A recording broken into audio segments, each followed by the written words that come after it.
Section 1. The Birth of the Wasteland. There is a version of Fallout that never existed, and yet somehow its ghost shaped everything you know and love about the series. Before the Pip-Boy, before the vaults, before Ron Perlman ever leaned into a microphone and whispered those 4 words into the void, there was just a guy at Interplay Entertainment named Tim Kaine, sitting quietly in a spare room, building a game engine in his own time that nobody had asked him to build. That is where the story starts. Not with a grand boardroom pitch, not with a studio mandate, not with a publisher's vision document. It started the way the best things often do with one person, too stubborn to let an idea go, tinkering away in the margins of a day job. Tim Kaine joined Interplay Entertainment in 1991. He had come from the University of California, Irvine, with a master's degree in computer science, and he had gotten the job partly because he knew what the term VAC 0 meant, a term from Dungeons & Dragons that, if you've never played the tabletop game, refers to hit armor class 0. The hiring manager asked him about it during the interview, and Kaine knew it better than the other candidate. A deep knowledge of old-school tabletop mechanics opened the door to one of gaming's most important careers. Think about that the next time someone tells you that niche hobbies are a waste of time. In 1993, while Kaine was nominally supposed to be working on game installers, he started building 3 different game engines in secret. A voxel engine, a 3D engine, and an isometric sprite engine that he actually liked. That last one would grow into the foundation of Fallout. He had also been running a pen and paper GURPS campaign that stands for Generic Universal Role-Playing System, a tabletop rule set created by Steve Jackson Games with co-workers 2 or 3 evenings a week.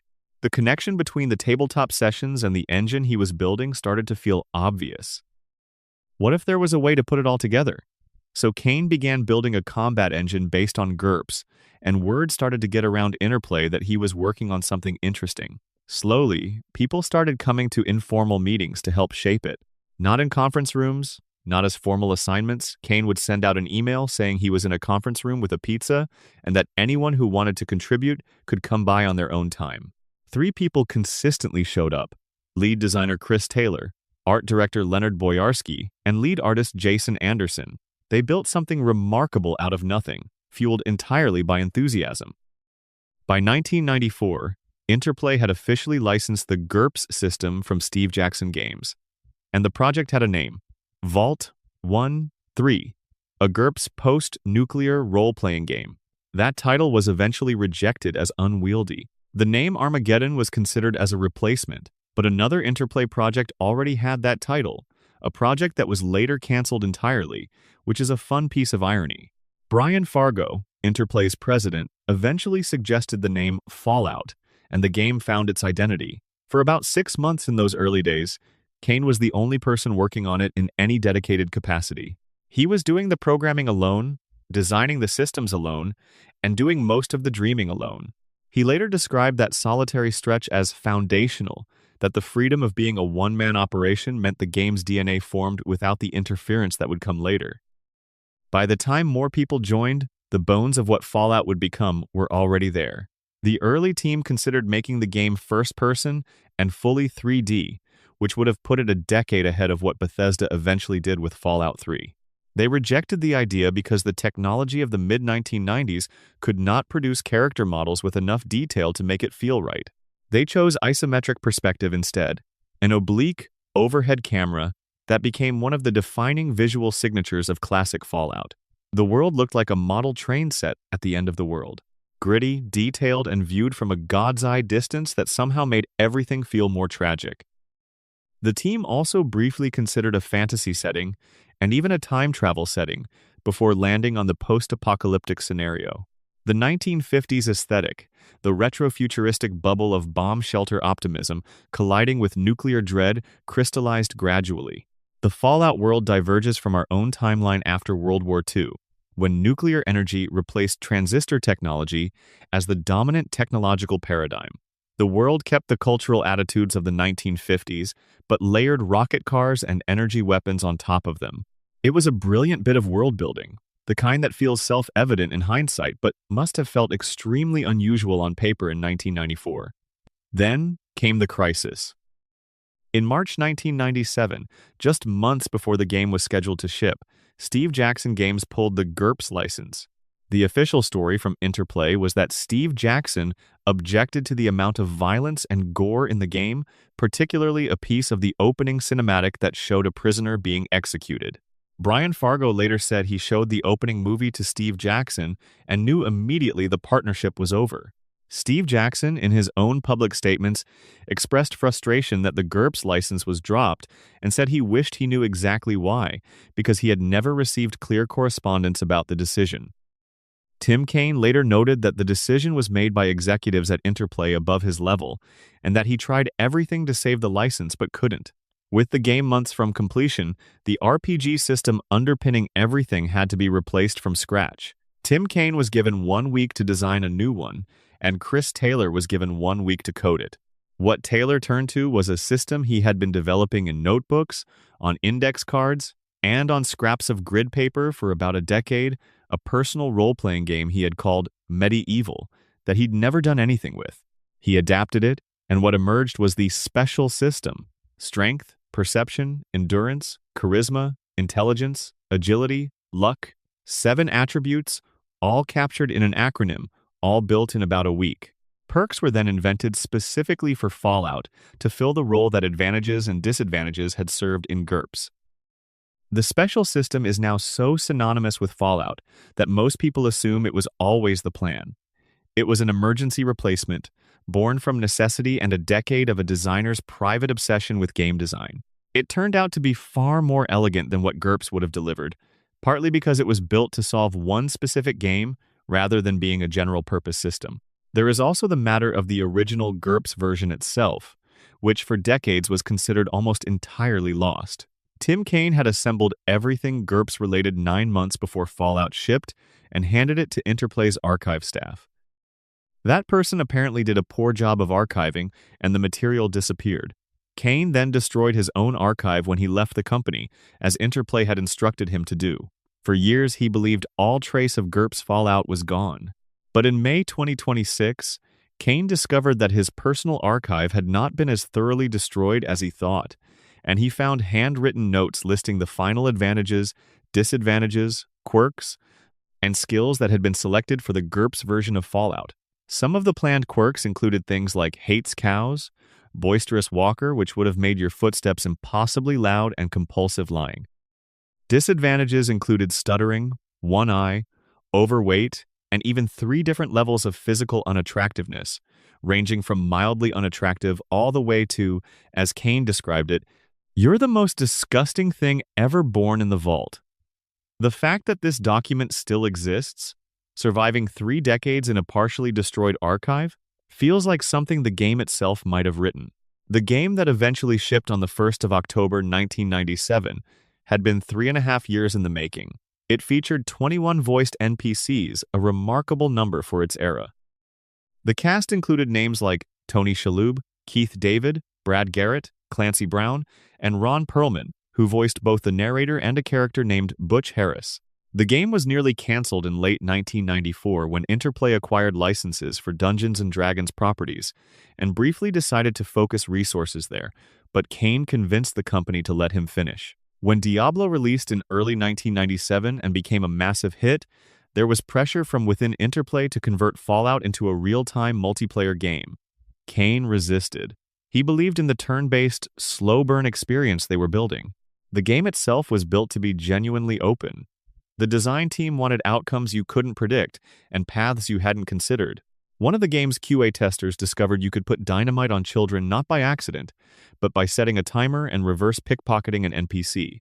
Rather than patching it out, the team turned it into a supported mechanic and built a quest around it. There was a dog companion named Dogmeat who the designers never actually expected anyone to keep alive until the endgame. The game's lead designer Chris Taylor was genuinely shocked that players found ways to do it, because the encounter probabilities made his survival almost mathematically unlikely. Fallout treated player ingenuity as a feature rather than a bug from its very first days. The team was small, under-resourced, and largely ignored by Interplay's management, who were more focused on sports games and an early online division at the time. Producer Fergus Urquhart later described the situation as barely controlled chaos, and said the Fallout team took advantage of the management's distraction to basically do whatever they wanted. The game they built for themselves, the one they would run to the store and buy, turned out to be the one the world wanted too. By the time the credits rolled on Fallout, something had been created that nobody had quite made before. An open-world RPG with genuine moral weight, set in a world that felt both completely alien and deeply familiar. A game where failure was a legitimate outcome, where the story could end badly, and where the choices you made actually mattered in ways that the game didn't pat you on the back for.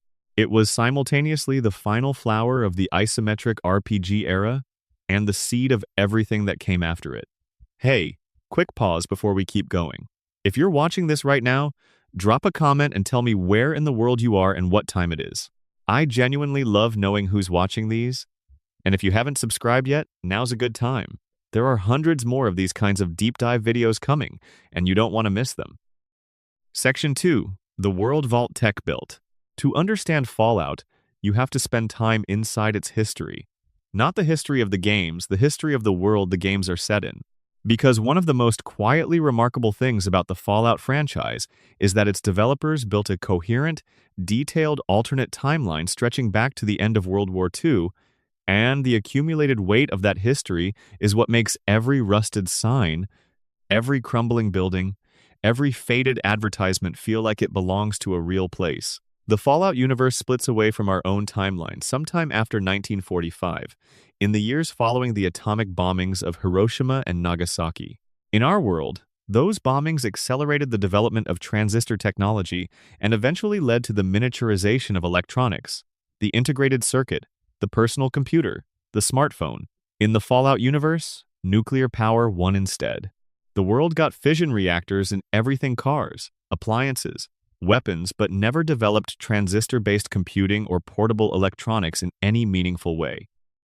The result was a society that retained the cultural aesthetics of the 1950s, the wide chrome cars, the plasticine optimism, the crew cuts and aprons and cheerful advertising, while simultaneously developing laser weapons, powered armor, and advanced robotics. It is a world that went to the stars without ever having to shrink its microchips. Because the culture froze in that mid-century moment, you get a Fallout world in which advertisements still promise gleaming suburbs and perfect families, even as global tensions spiral toward nuclear war. The retrofuturism of Fallout is not just a visual style, it is a comment on the gap between how societies present themselves and the darker machinery running underneath. In the Fallout universe, corporations, governments, and military-industrial complexes all wore the happy face of 1950s optimism right up until the moment the world ended. The company at the center of so much of the franchise's lore is Vault-Tec Corporation. According to in-game documents and lore, Vault-Tec won government contracts in the 2050s to build a network of underground shelters across the United States. The vaults ostensibly designed to protect a portion of the American population from nuclear attack. 122 vaults were constructed before the Great War. In the lore, as explained by Fallout co-creator Tim Kaine in interviews, the vaults were never actually intended to save humanity.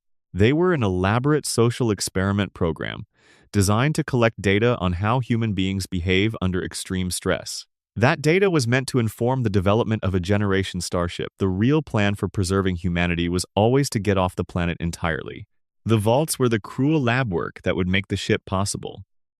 Of those 122 vaults, only 17 were designated as control vaults facilities that would function more or less as advertised, providing genuine shelter and a reasonable quality of life.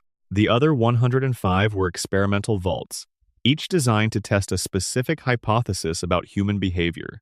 The experiments range from the petty to the monstrous. Vault 21 inches. New Vegas resolved all disputes through gambling. Vault 19 was designed to see whether paranoia could be induced through non-chemical means. Vault 81 was supposed to develop cures to human diseases, but the residents were the test subjects. Vault 75 killed teenagers deemed genetically unfit. Vault 114 took wealthy elites and stripped them of everything they owned, just to see how they'd react. Vault 111, where the player begins Fallout 4, froze its residents in cryogenic stasis and then observed them. The forms required to apply for a vault space included, among other things, a last will and testament form, an organ donation invoice, and something called a rights revocation charter. Nobody appears to have read those forms very carefully. When exactly the Great War started and who started it has been one of the most debated questions in Fallout lore for decades. The official in-game documents from the earlier games, including the original Fallout Bible documents, date simply that it was the 23rd of October, 2077, and that who struck first is unknown. The bombs could have come from China or from America. Tim Kaine, in a 2023 interview, stated his own interpretation was that China had dropped the first bombs as retaliation for American biological weapons experiments. But the Fallout television show, which is considered canonical per Todd Howard, introduced a different and far more unsettling answer. In the show, we see the pre-war world through the eyes of Cooper Howard, a Hollywood actor who becomes the Ghoul. The show reveals that Vault-Tec itself, faced with the possibility that peace negotiations between the United States and China might succeed and eliminate the need for vaults, and thus eliminate their profit margins, took steps to ensure the war would happen.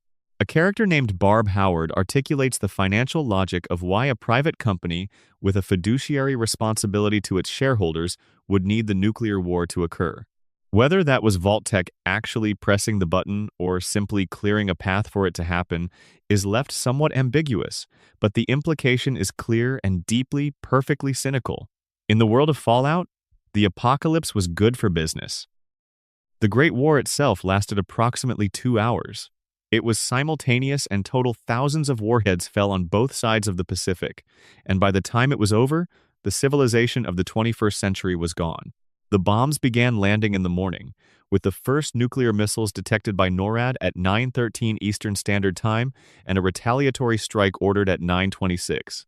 Everything humans had built in the prior 2 centuries of industrial civilization, the cities, the infrastructure, the institutions, was reduced, in the span of a work shift, to ash and irradiated rubble.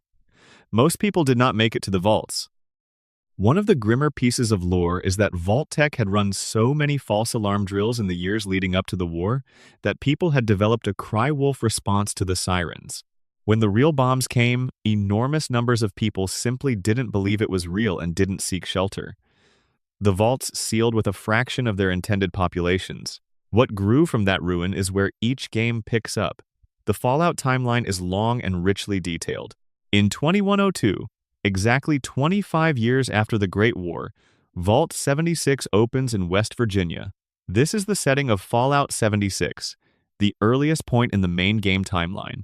By 2161, the action of the original Fallout, the world has re-stratified into something raider camps, tribal communities, the early infrastructure of factions trying to impose order on chaos. By 2277, which is when Fallout 3 takes place, Washington, D.C. has been a ruin for 2 centuries, and people have been born, lived, and died inside that ruin across 4 or 5 generations, having never seen the world that came before. The factions that emerge in that wasteland tell you everything about what humans do when civilization collapses. The Brotherhood of Steel begins as a group of U.S. Army soldiers who go rogue in the immediate aftermath of the war, led by a captain named Roger Maxson, who discovers that Mariposa military base has been using human beings as test subjects for the forced evolutionary virus, and decides he's done following orders. The Enclave are the remnants of the pre-war U.S. government and military, convinced that they alone constitute the legitimate continuation of America, operating from an oil rig off the California coast in the earlier games and from various bunkers in later ones. The new California Republic tries to rebuild democratic governance from the ruins, growing from a small settlement around Vault 15 into a genuine nation-state with elections, a currency, and an army.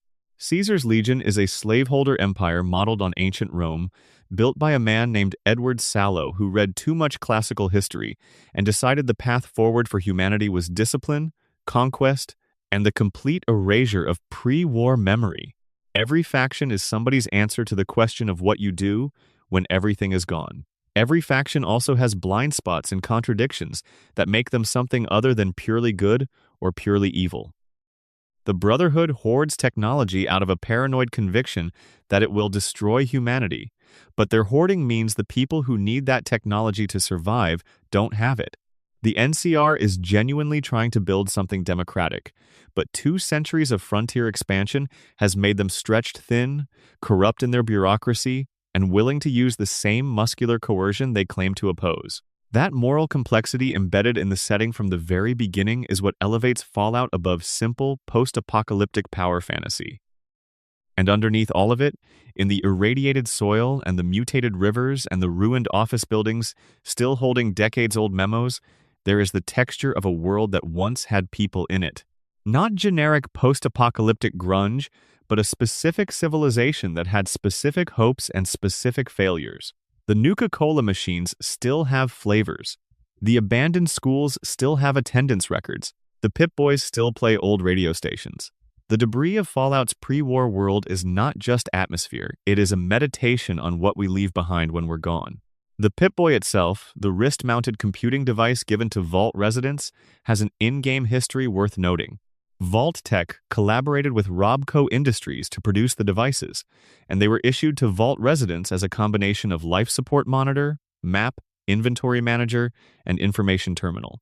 In the games, the Pip-Boy series progressed through several models, the Pip-Boy 2000 and its variants, the 3000 series seen in the earlier Bethesda games, and eventually the Pip-Boy 3000 Mark IV. The fact that a wrist computer designed in the 1950s aesthetic could function for over 200 years is itself a statement about the over-engineered durability of pre-war technology built to last, in a world that stopped lasting. The Vault Boy, the cheerful mascot of Vault-Tec seen in all the instructional images and perk icons throughout the games, has an origin in the TV show that is both touching and disturbing. In the show, Cooper Howard, the pre-war actor who becomes the Ghoul, served as Vault-Tec's advertising spokesman. His thumbs-up pose, used in the commercials he filmed, became the basis for the Vault Boy mascot. There is something deeply unsettling about the image of that confident, cheerful cartoon figure knowing that the real man behind it spent 2 centuries as a ghoul scavenging a ruined world, his face melted away, his daughter's memory fading. The Vault Boy is still grinning. He will always be grinning. The forced evolutionary virus FEV is the other great biological horror at the heart of Fallout's lore. Developed by West-Tec Research at Mariposa Military Base in California, FEV was originally intended as a super soldier program. The virus mutates its host at a cellular level, and when the exposure is gradual and managed, the result is an enormous increase in physical size and strength. When it is unmanaged, when civilians are exposed to irradiated FEV through environmental contamination, the results are less predictable. Super mutants are what you get when FEV exposure is severe and uncontrolled. The Master, the primary villain of the original Fallout, was a human being named Richard Moreau who fell into a FEV vat and had his consciousness spread across a semi-organic neural network. He built an army of super mutants and developed a plan to forcibly mutate all remaining humanity, convinced he was creating the next step in human evolution. He was wrong. Super mutants, with very rare exceptions, are sterile. The Unity, his great project for the species, would have ended humanity within 2 generations. When this is pointed out to him, he collapses into nihilistic despair and destroys himself along with his base, which is one of the most philosophically unusual villain deaths in video game history. Radiation in Fallout does not simply kill. It produces ghouls humans so heavily irradiated that their cells have been altered into a state of slow, crawling, semi-necrosis that is also, paradoxically, a form of extreme longevity. Ghouls do not age. Many of the ghouls in the games are people who survived the Great War itself, living as walking relics of the world before. Cooper Howard in the TV show was a pre-war actor who became a ghoul on the day the bombs fell in Los Angeles, and he is still walking the wasteland 219 years later when the show takes place. The oldest ghouls carry with them a specific kind of grief, the grief of people who remember what was lost in intimate personal detail, who knew specific streets and specific faces and specific restaurants, and who have watched everything they loved dissolve into dust across centuries. That detail gives Fallout's ghouls a melancholy that most fictional undead don't have. Some ghouls eventually lose their minds and become feral, reduced to mindless aggression by the slow neurological damage of their condition. The precise mechanism that separates a thinking ghoul from a feral one is never fully explained, and this ambiguity is deliberate.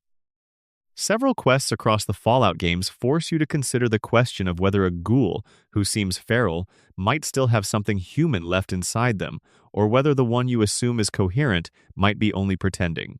That uncertainty is part of what makes the Fallout wasteland feel genuinely dangerous, not just physically, but morally. The physical landscape of the Fallout world is shaped by 2 centuries of ecological catastrophe building on a nuclear foundation. The radiation has not prevented life from growing, it has accelerated it in strange directions. Giant mutant creatures called rad scorpions, descended from bark scorpions, crawl through the southwestern deserts at sizes that would make them visible from orbit. Mole rats, once small rodents, have become hairless, aggressive, and roughly the size of large dogs, burrowing through the wasteland in packs. Brahmin are 2-headed cattle, mutated into a form that is still useful to humans as livestock and pack animals, wandering across the landscape in herds managed by Brahmin traders. The world did not die. It transformed into something else, and that something else is still figuring out how to organize itself. The setting also has a dark humor to it that is integral to its identity, not the broad comedy of parody, but the quiet absurdity of a world in which the end of civilization happened and people still have to do laundry, still argue about property rights, still want good food and a decent night's sleep. Nuka-Cola, the franchise's ubiquitous pre-war beverage, comes in dozens of flavors, many of them still found in machines across the wasteland 2 centuries later. The Nuka-Cola Corporation ran advertising campaigns right up until the bombs fell. There is something both funny and devastating about a world that was marketing brand loyalty and consumer choice right until the moment it ended. Section 3. Fallout and Fallout 2. The Classic Originals. The original 1,997 Fallout sold well enough to justify a sequel, but the road to Fallout 2 was not smooth. After the first game shipped, Tim Kaine was placed on the sequel team over his own objections. He had wanted to work on something completely unrelated.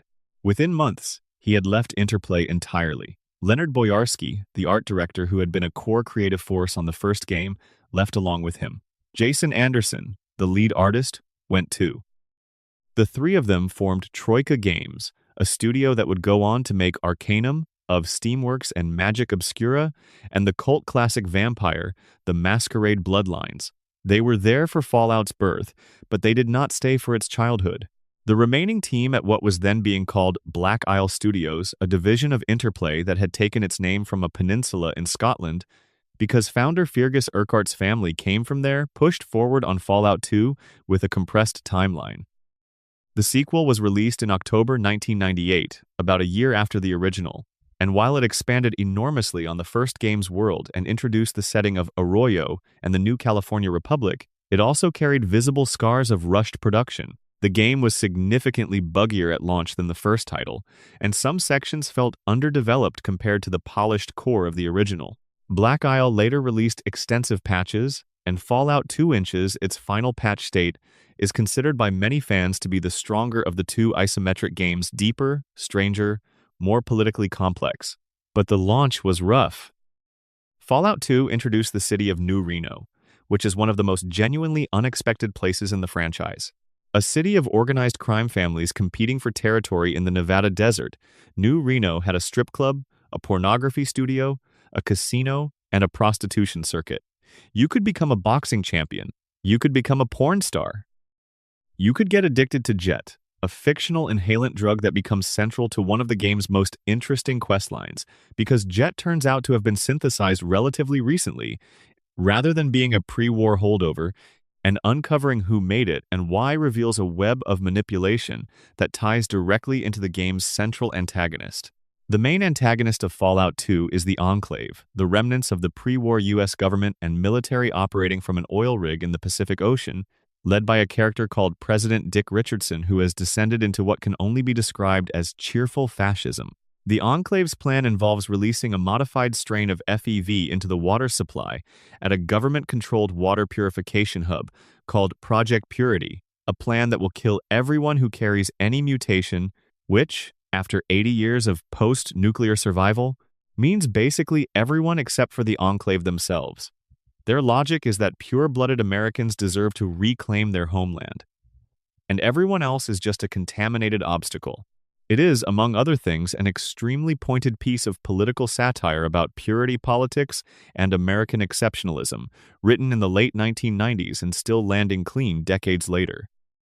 The Chosen One, the protagonist of Fallout 2, is a direct descendant of the Vault Dweller from the first game. This multi-generational connection between the first two games is one of the details that gives the original timeline its sense of weight and continuity. The Vault Dweller who found the water chip defeated the Master and then was exiled from their own vault because the Elders feared their influence returned to the wasteland alone and eventually founded a tribal community. Their grandchild is you, 80 years later, sent out to find the GECK, the Garden of Eden Creation Kit, a device intended to help Vault residents terraform post-nuclear environments and build new communities. The GECK was a concept introduced in the Fallout Bible, a series of supplementary documents written by developer Chris Avellone to document the game's official lore. Avallone's contributions to Fallout lore across both the games and the Bible documents are enormous. He is one of the writers most responsible for deepening the franchise's intellectual and philosophical architecture, and his work on Fallout 2 and later Fallout New Vegas gave the setting much of its moral complexity. The GECK concept also reappears in Fallout 3, where it forms the MacGuffin of that game's central plot. Fallout 2 is also home to some of the franchise's most notorious Easter eggs and pop culture references. You could encounter the Guardian of Forever from Star Trek. You could walk into a building and discover it was full of developers arguing about the game. You could find Monty Python references, Alien references, and a car that appeared to be from Mad Max. The original Fallout had included pop culture references too, but the team had a rule. The reference must make sense independently of knowledge of the source. You shouldn't need to recognize the Buffy the Vampire Slayer reference in the Slayer perk to understand what the perk does. Fallout 2 relaxed this constraint considerably, leaning harder into the absurdist direction and including references that feel more knowing and self-referential. One of the strangest and most beloved encounters in Fallout 2 involves the talking Deathclaws of Vault-13. A designer named John Dealey had built an entire community of intelligent, FEV-enhanced Deathclaws who had developed their own culture and were living peacefully in the old Vault-13. They could speak, reason, and engage in dialogue. Dealey had extensive plans for how these intelligent Deathclaws would eventually modify power armor to fit their anatomy and go on to interact with the wider wasteland in future games.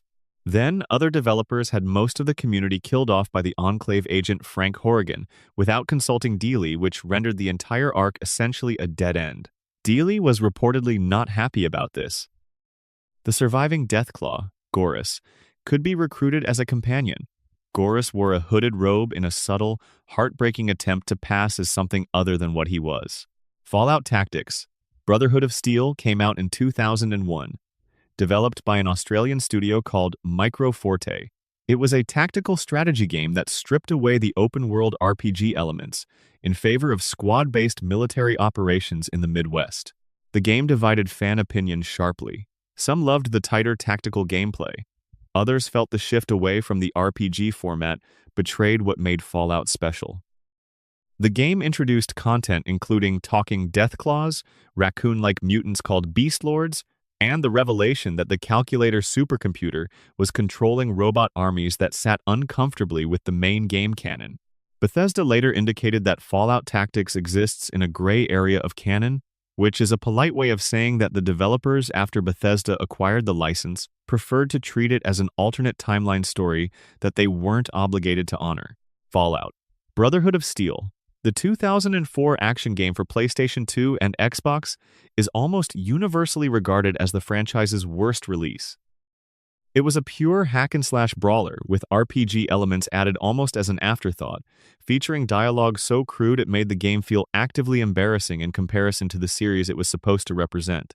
Its canonical status has never been explicitly confirmed, but the broad consensus among fans and, apparently, developers who have spoken about it over the years is that it exists in the same gray zone as Fallout Tactics, if not further outside the circle. Black Isle Studios, meanwhile, had been working on what they called Van Buren, their version of Fallout 3. Named in the internal development codename tradition after U.S. President Martin Van Buren, The project was set across Arizona, Colorado, Nevada, and Utah, and featured a prison break as its inciting event. The main character was a convict escaping from a government penitentiary when a nuclear explosion destroys it from the outside. The story would have involved a super-intelligent AI called Zeus and its rogue counterpart, Hades. Many of the locations and characters planned for Van Buren eventually found their way into Fallout, New Vegas: The Divide, Caesar's Legion, and the New California Republic's conflict with the Legion, all traced directly back to designs from Van Buren's development documents. Van Buren was canceled on the 8th of December 2003 when Interplay laid off the entire Black Isle Studios staff. The studio that had created one of the most beloved RPG franchises in gaming history was dissolved in a single afternoon due to its publisher's financial collapse. Fergus Urquhart, Chris Avallone, Josh Sawyer, and other key members of the Black Isle team formed Obsidian Entertainment shortly afterward. They would wait 7 years before they got to make a Fallout game again, and when they finally did, they had just 18 months to do it. One of the most quietly poignant facts in the original Fallout's history is that Tim Kaine is responsible for writing the franchise's most famous line. The opening narration, War never changes, was Kaine's only writing contribution to the first game. He is credited as producer and lead programmer, but he also wrote that one line, the line that has echoed through every entry in the series since. In later interviews, Ron Perlman admitted he had no idea the line would become anything significant. He came in, recorded it along with the rest of the narration, and forgot about it. He was paid $40 and a sandwich for his work on the original Fallout. He did not initially remember the gig when they came back for Fallout 2. He has never played any of the games. Ron Perlman has said, in interviews, that the whole Fallout thing is a mystery to me. He describes his voice acting process as purely functional. Give him the address, make sure the music stand is at the right height, and he'll come in, record it, and leave. He has delivered what is arguably gaming's most iconic opening monologue across 6 entries in the franchise and has never once experienced the worlds those words introduce. There is something wonderful about that. Somewhere in the multiverse, there is a version of Ron Perlman who has played all the games and knows exactly why what he says means so much. In this universe, he is cheerfully baffled. Section 4. Bethesda takes the Wasteland. In 2004, Bethesda Softworks purchased the Fallout intellectual property from Interplay. The price was $5.75 million a bargain for one of gaming's most beloved franchises, but Interplay was desperate for cash and had few other options. Bethesda had already been in the business of making enormous open-world RPGs for more than a decade at that point, having produced the Elder Scrolls series from Arena through Morrowind and Oblivion. The announcement that a studio known for sword and sorcery RPGs would be making the next Fallout game was met with significant skepticism from fans of the original games, who worried that the philosophical depth and genuine moral complexity of the Black Isle titles would be traded for something more commercially palatable. Todd Howard, who had been at Bethesda since the original Elder Scrolls, Arena in 1994, and who would direct Fallout 3, understood the weight of what he was working with. He was a genuine fan of the franchise, not simply a producer assigned to a new IP. In a post he made on Bethesda's official forums during development, his first forum post in 4 years, Howard wrote about the 80 people at the studio working on the game, describing them as fans and passionate craftspeople who made the game they would want to buy themselves. He described the development process as people who argue, debate, scream, stay up all night, and clap at the highs while cursing the lows. That kind of writing doesn't come from someone who sees the project as a commercial asset. It comes from someone who is scared of failing something they love. The result of that development was Fallout 3, released in October 2008. It translated the Fallout world into first-person 3D for the first time, moving the action from the California and Nevada deserts of the original games to the ruins of Washington, D.C. called the Capital Wasteland. The choice of setting was both a departure and a statement. D.C. was the most symbolically loaded landscape in America for a game about the collapse of American civilization. The crumbling Washington Monument, the flooded National Mall, the bombed-out Jefferson Memorial, these were not just set dressing, they were arguments. Here is the seat of American empire, reduced to rubble. Here is what all of it comes to. The Washington, D.C. of Fallout 3 was originally intended to be twice as large as what shipped in the final game. According to lead writer Emile Pagliarulo, many of the cut neighborhoods had been largely completed before Todd Howard made the decision to remove them. Howard later said he felt that larger did not necessarily mean better, and that a more tightly crafted experience was more valuable than sheer scale. The Metro Tunnel system, the underground network connecting the game's zones, was originally conceived as something far more geographically comprehensive, sprawling across the entire map. Bethesda eventually realized that running through miles of tunnel wasn't fun, as one developer put it. The realistic vision was scaled back in favor of the playable one. The game's central quest involves Project Purity, a massive water purifier being built in the Jefferson Memorial that could clean the irradiated waters of the Potomac River and provide clean water to the entire capital. Wasteland. It is a setup that mirrors the original Fallout's water chip quest in broad strokes. Both games begin with a water crisis, threatening the survival of a community, while expanding the stakes to affect an entire region, rather than a single vault. The Enclave return as the main antagonists, attempting to seize the purifier to deploy a modified FEV strain into the water supply, exactly as they had planned to do in Fallout 2. The symmetry is intentional and satisfying.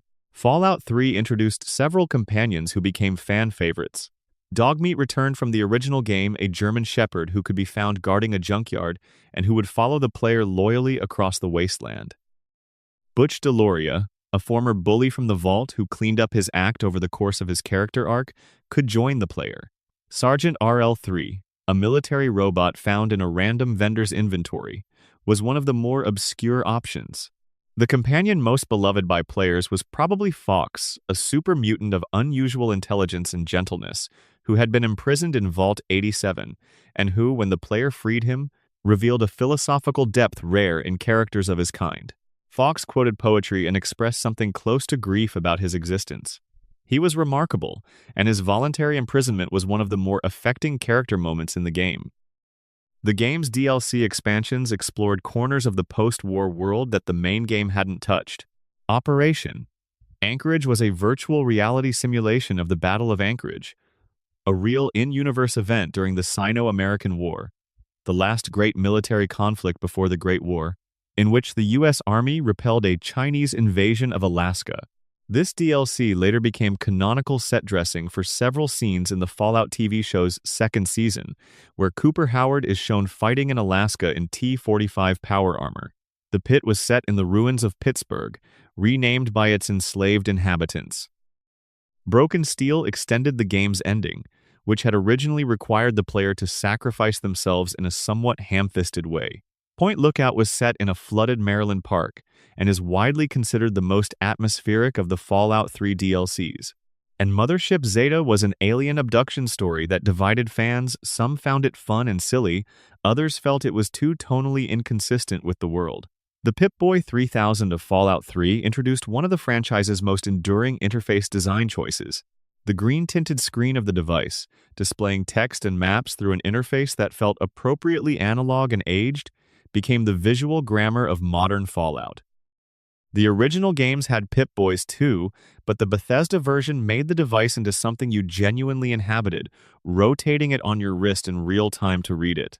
One of the most famous Easter eggs in Fallout 3 is a direct descendant of the team's homage to their own history. The unmarked quest called You Gotta Shoot M in the Head involves helping a group of survivors uncover the location of pre-war safes, and its resolution involves a vault door passcode that is 071292, a date that corresponds to no event in the game world, but which was Bethesda's founding date, the 12th of July 1992.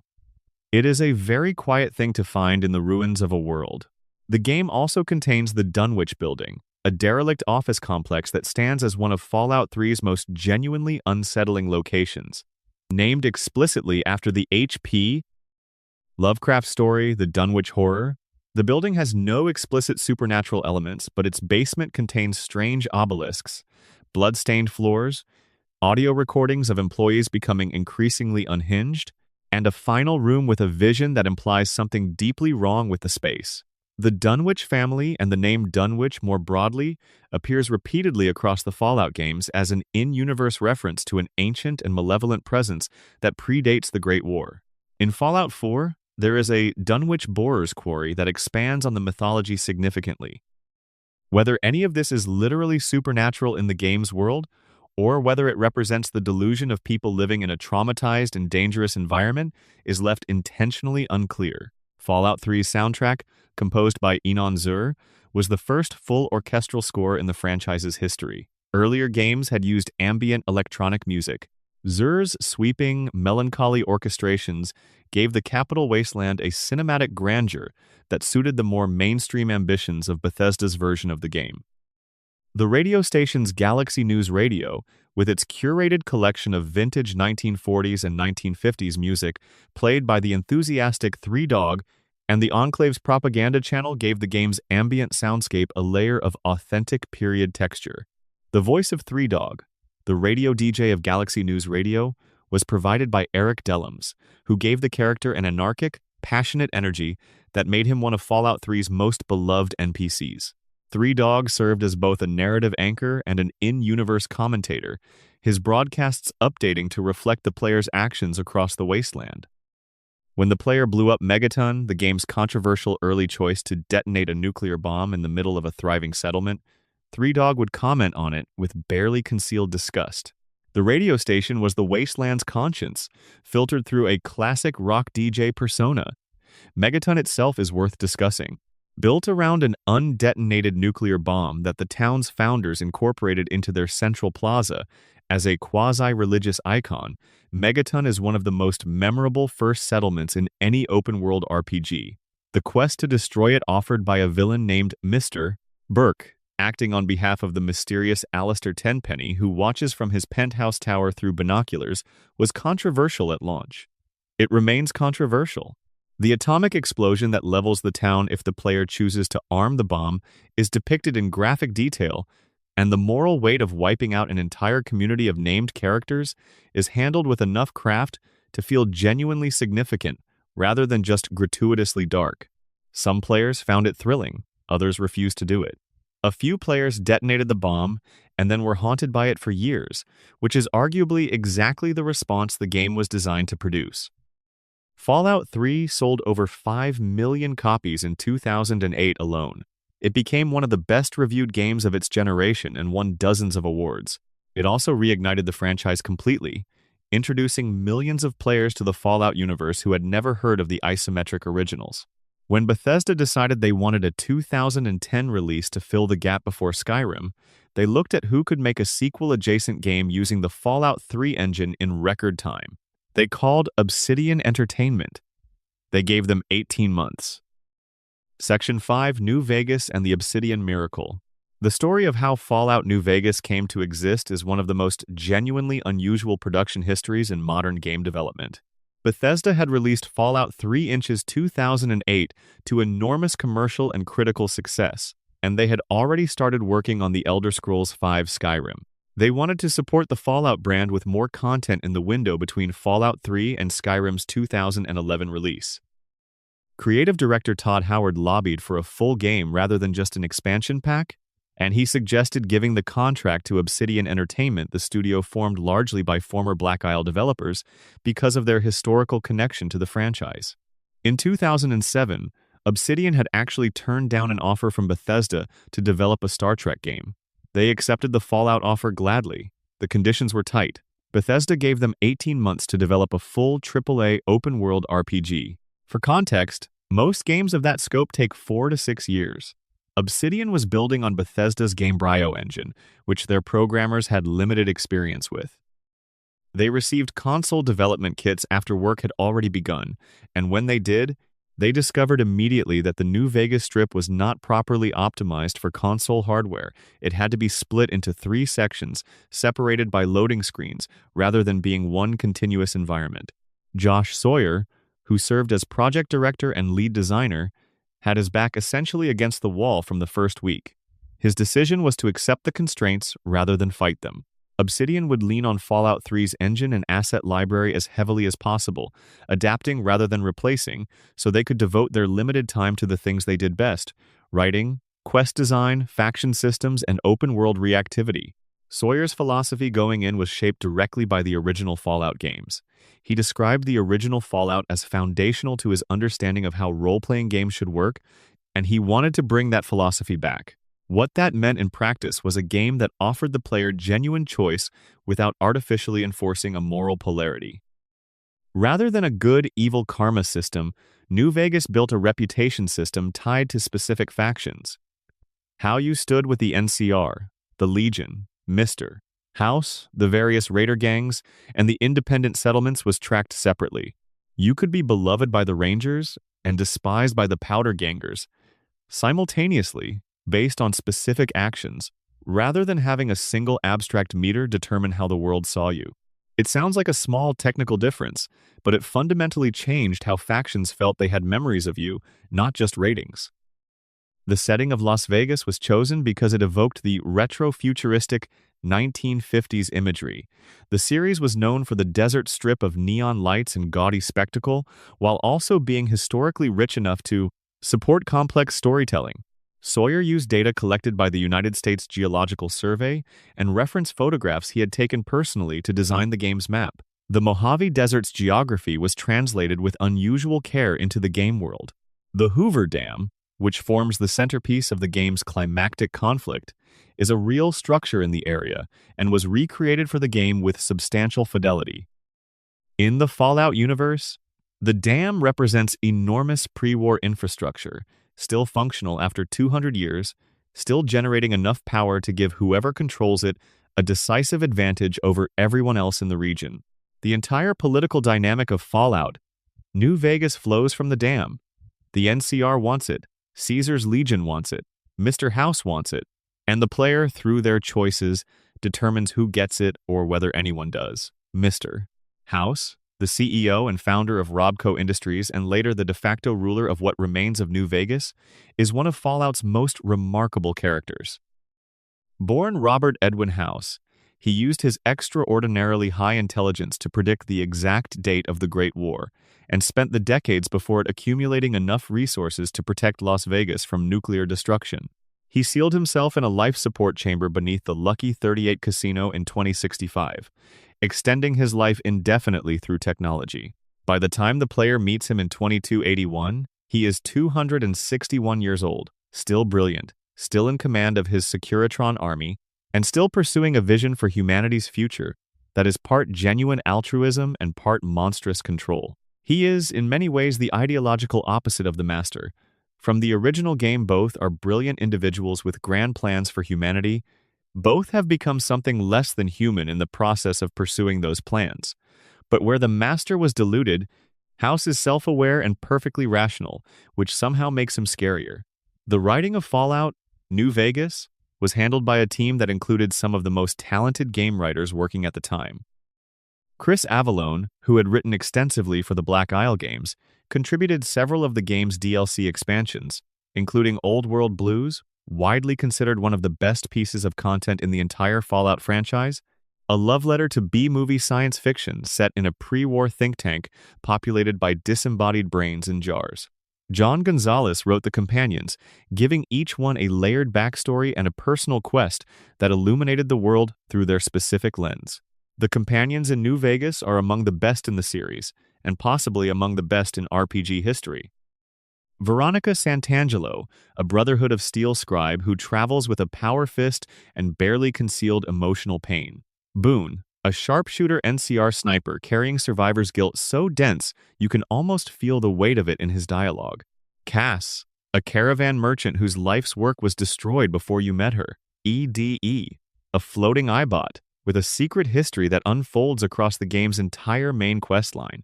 Arcade Gannon, a former Enclave member's son working as a doctor in the wasteland, trying to build something decent from the ruins of an ugly legacy. Each companion had their own view of the world, their own argument with it, and their own resolution arc that the player could choose to pursue or neglect. The game shipped in October 2010 and was a technical disaster at launch. Obsidian's inexperience with the Gamebryo engine, combined with the brutality of the 8-month schedule, meant the game was riddled with bugs. Quests broke, companions got stuck, the game crashed. For players who persisted through the first wave of patches, what emerged was something extraordinary. A narrative-driven RPG experience that surpassed its technical limitations by such a wide margin that the bugs eventually became almost irrelevant. The game sold an estimated 11.6 million copies worldwide and is widely cited by fans as the best game in the franchise. The Metacritic score for New Vegas was 84 out of 100. This matters because Obsidian's contract with Bethesda included a bonus provision tied to review scores. The bonus was contingent on achieving an 85 or above. They missed it by 1 point. Chris Avellone disclosed this on Twitter years later. And the revelation was damning. Here was a studio that had delivered what would become one of gaming's most beloved RPGs in an impossibly short window, and they missed a bonus payment because one reviewer somewhere scored it 79 instead of 80. Fergus Urquhart later said the bonus amount was not life-changing, and that the story had been somewhat exaggerated in the retelling. But the principle of it, the fact that a Metacritic aggregate score determines whether developers receive a bonus they earned through genuine excellence, became one of gaming journalism's most frequently cited examples of the industry's structural unfairness to developers. There are significant pieces of cut content from New Vegas that reveal how much more the team wanted to do. A major companion named Ulysses was cut just 2 months before the game was finalized. There was not enough space on the game disc, and the team ran out of time to fully realize him.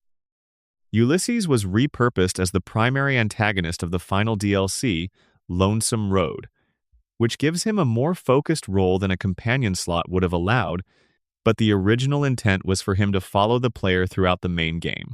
In November 2024, a remarkable discovery was made at a small, independent game store in Utah. 2 development kit consoles from Obsidian containing a beta build of Fallout New Vegas from July 21, 2010, just over a month before the game went gold. The beta contains mountains of cut content, changed locations, removed NPCs, different dialogue, unfinished voice lines, and alternate versions of existing systems. At this point in development, the New Vegas Strip was still a single continuous environment rather than the 3-section loading screen version that shipped, confirming that the optimization decision came very late.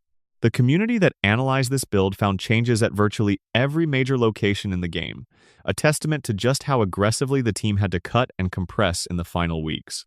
The game's soundtrack, composed primarily by Enon Zur with additional contributions from other composers, was expanded with in-world radio music curated from a wider selection of period recordings than Fallout 3 had used.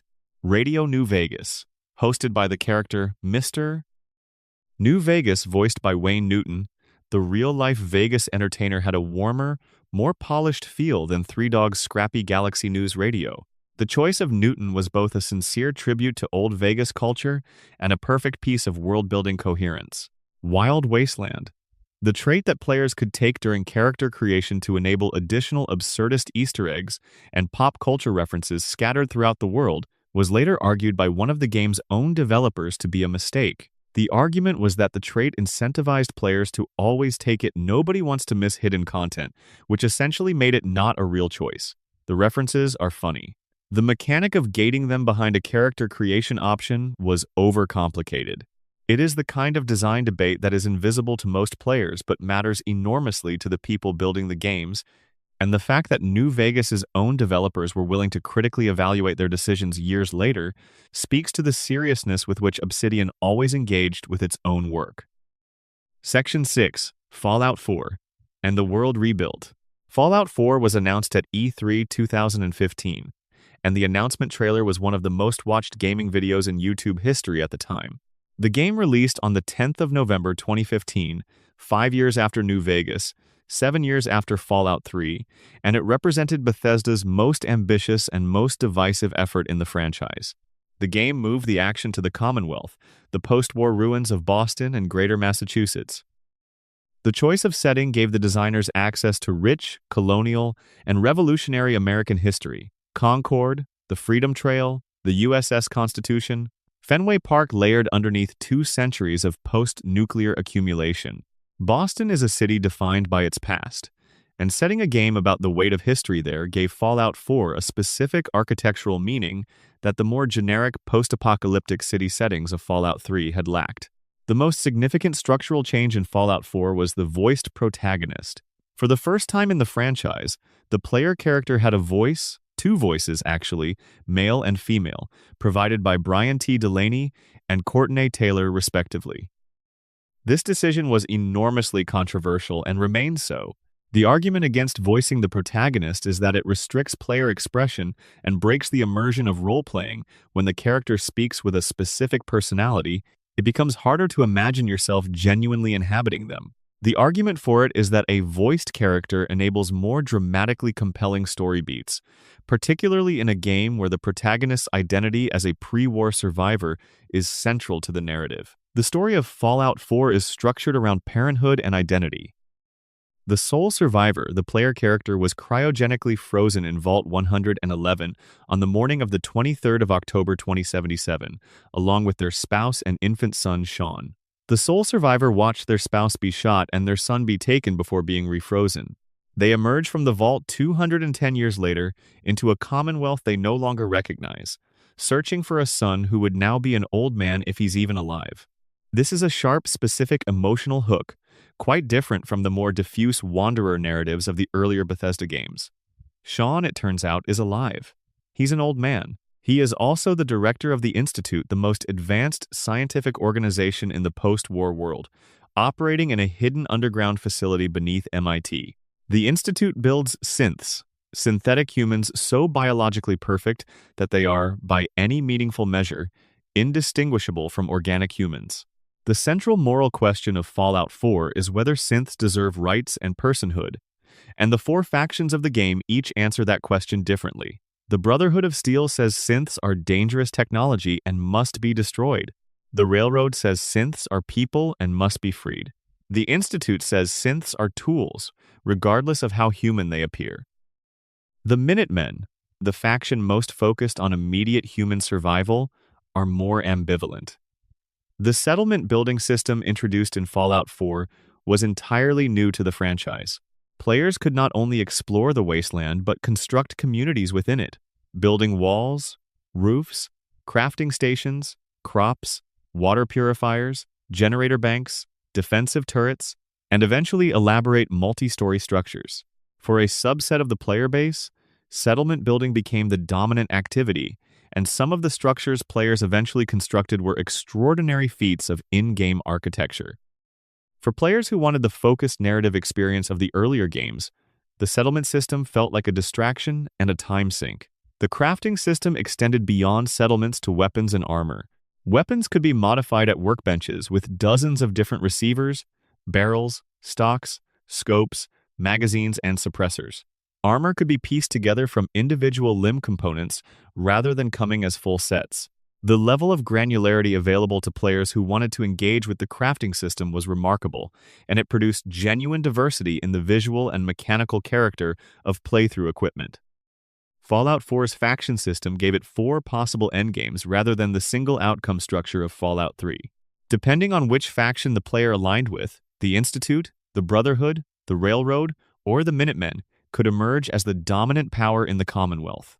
Each ending has its own emotional weight and its own problematic implications, and there is no ending in which everything is straightforwardly good. Siding with the Institute means becoming complicit in an organization that routinely abducts humans for experimentation. Siding with the Brotherhood means supporting a militaristic faction with explicit contempt for non-human life. Siding with the Railroad means dismantling a scientific institution that, whatever its moral failings, represented the apex of human achievement in the post-war world. Siding with the Minutemen, the most ostensibly benign option, still requires destroying the Institute, killing your own son if he refuses to leave it. The Automatron DLC introduced the ability to build and customize your own robot companions, a feature that proved enormously popular. Far Harbor took the story to a fog-shrouded island off the coast of Maine, where a community of synth refugees had established a sanctuary, and tensions with the island's human inhabitants were building toward violence. Far Harbor is widely regarded as the best DLC of Fallout 4, and by many measures the best piece of DLC in Bethesda's Fallout catalog. It had the density of a standalone expansion, a distinctive environmental palette, and a mystery at its center with genuine moral implications for everyone involved. Nuka World, the final DLC, dropped the player into a nuclear-irradiated theme park taken over by raider gangs and gave them the option to manage the gangs and expand their control over the Commonwealth. It was a deliberately darker and more morally compromising experience than anything else in the game.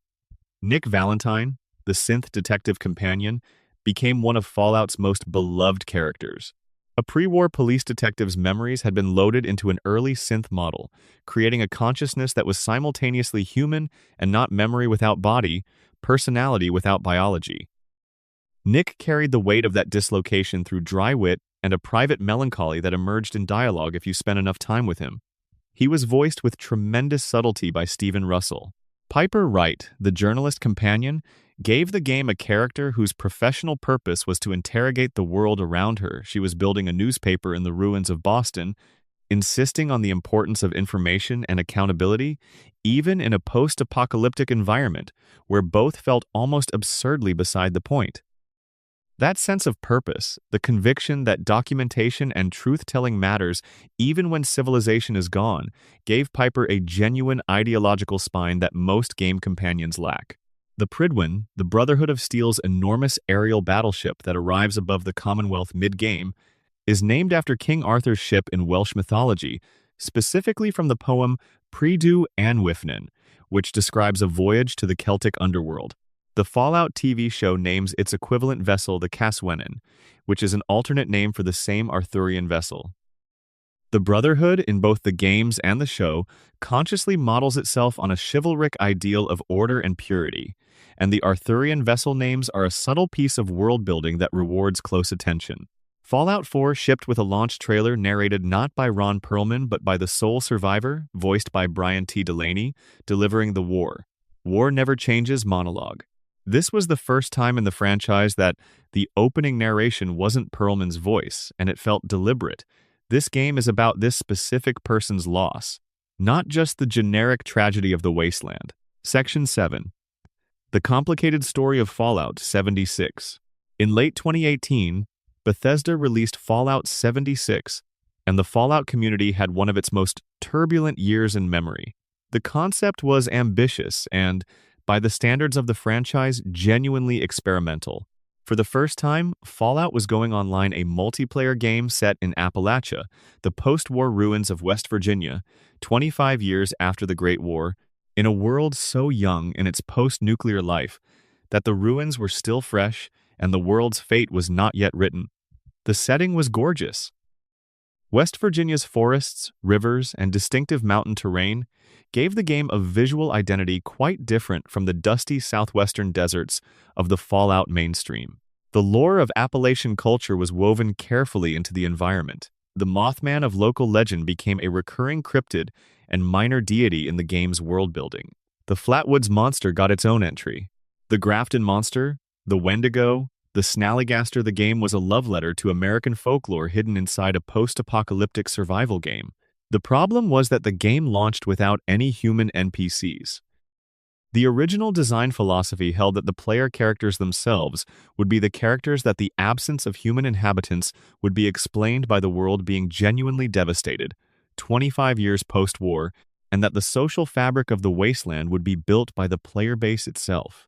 The surviving inhabitants were robots, automated systems, and the recorded voices of the dead on holotapes and terminals.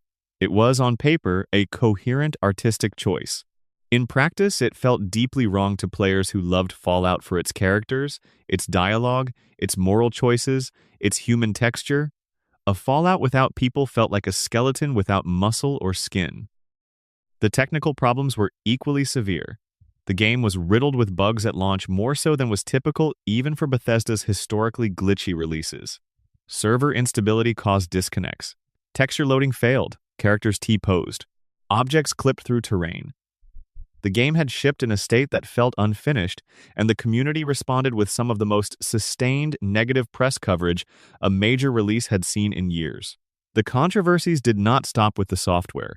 The physical version of Fallout 76's Power Armor Edition was advertised as including a canvas bag.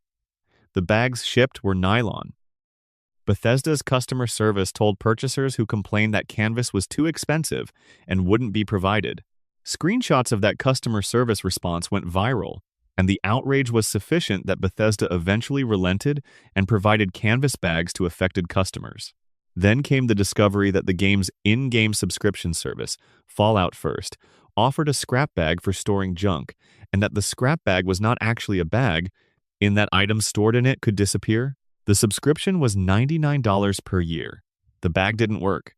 The year ended with a data breach exposing personal information of approximately 7 million people who had filed support tickets. It was, genuinely, one of the most catastrophically handled launches in the modern era of gaming. And then Bethesda did something unusual. They didn't abandon it. Development continued. Updates shipped. The game was improved, patched, and expanded over the months following launch. In April 2020, Bethesda released the Wastelanders Update, a free expansion so substantial it was essentially a complete reconstruction of the game's structure. Human NPCs arrived. Full dialogue trees arrived. Faction systems arrived. Branching quest lines, reputation mechanics, meaningful choices, everything that had been absent from the launch version arrived simultaneously, and the game was unrecognizable from what players had bought in 2018. Wastelanders attracted tens of thousands of returning players and new ones who had avoided the launch disaster. For the first time, Fallout 76 felt like a Fallout game. The settlers and the raiders provided genuine moral complexity. You had to choose whose side you were on, and there were real consequences for that choice. The mystery of the treasure of the Appalachians played like a proper Fallout questline, with twists and reversals and moments of genuine emotional payoff. The game continued to grow. The Brotherhood of Steel arrived in late 2020, expanding the faction roster and adding an entirely new storyline about a chapter of the Brotherhood making its way to Appalachia for the first time. Steel Rain wrapped up that arc with enough craft to feel like a satisfying conclusion. Expeditions. Atlantic City added new regions to explore beyond Appalachia. Skyline Valley in 2024 expanded the map physically for the first time, incorporating the equivalent of Shenandoah National Park into the game world. In December 2025, the Burning Springs update added the single largest map expansion in the game's history, incorporating portions of Ohio and introducing a new settlement hub built on an elevated highway above a landscape poisoned by industrial contamination. By 2026, Fallout 76 had become one of the most played games in the franchise, peaking in 2024, partly on the strength of the Amazon Prime TV show's enormous viewership. A game that many had written off as a failed experiment had, through years of patient development and substantial structural overhaul, become a genuinely compelling online RPG with a dedicated player base that regularly described it as the friendliest gaming community they had ever encountered. Stories circulated of high-level players dropping rare weapons and resources for newcomers without being asked, of players building elaborate camp structures just to share with others, of players organizing in-game events and ceremonies that the developers had never programmed. The community that formed around Fallout 76, particularly in its post-Wastelanders form, became one of Fallout's most interesting arguments for what the series was capable of. Where the single-player games asked who you were and what you believed, Fallout 76 asked what you built when you could build with other people. Many players found the answer surprisingly hopeful. The game also gave us some of the most interesting extended lore in the franchise. The Mothman mythology developed into a fully fleshed-out religious movement called the Cultists of the Wise Mothman, and eventually into a protector versus destroyer duality, where the Mothman appeared in different forms to different people based on their relationship to it. The game established the Vault-Tec University in Morgantown as the earliest documented Vault-Tec institution, active as of 2031. The White Spring Resort became a key location, connecting Fallout 76 to the Enclave mythology, revealing that the luxury resort had been secretly converted into an Enclave bunker, complete with its own AI overseer called Modus, who had eliminated the human contingent and was running the facility alone. Modus's dry, sardonic persona, technically cooperative, perpetually self-interested, and deeply strange, made him one of the franchise's more memorable AI characters. The Scorched Plague, the game's central biological threat, was a fascinating piece of lore in its own right. The Scorched were humans and animals transformed into aggressive, crystalline growths erupting berserkers by a fungal, viral pathogen that spread through Scorch Beasts, enormous flying creatures whose sonic attacks catalyzed the plague's spread. Unlike super mutant transformation or ghoul irradiation, the Scorched Plague left its victims apparently functional but stripped of cognition and personality, turned into vessels for the plague's own propagation. The storyline of finding, synthesizing, and distributing the cure was one of Fallout 76's most satisfying narrative accomplishments. Section 8 Creatures, Companions, and Characters.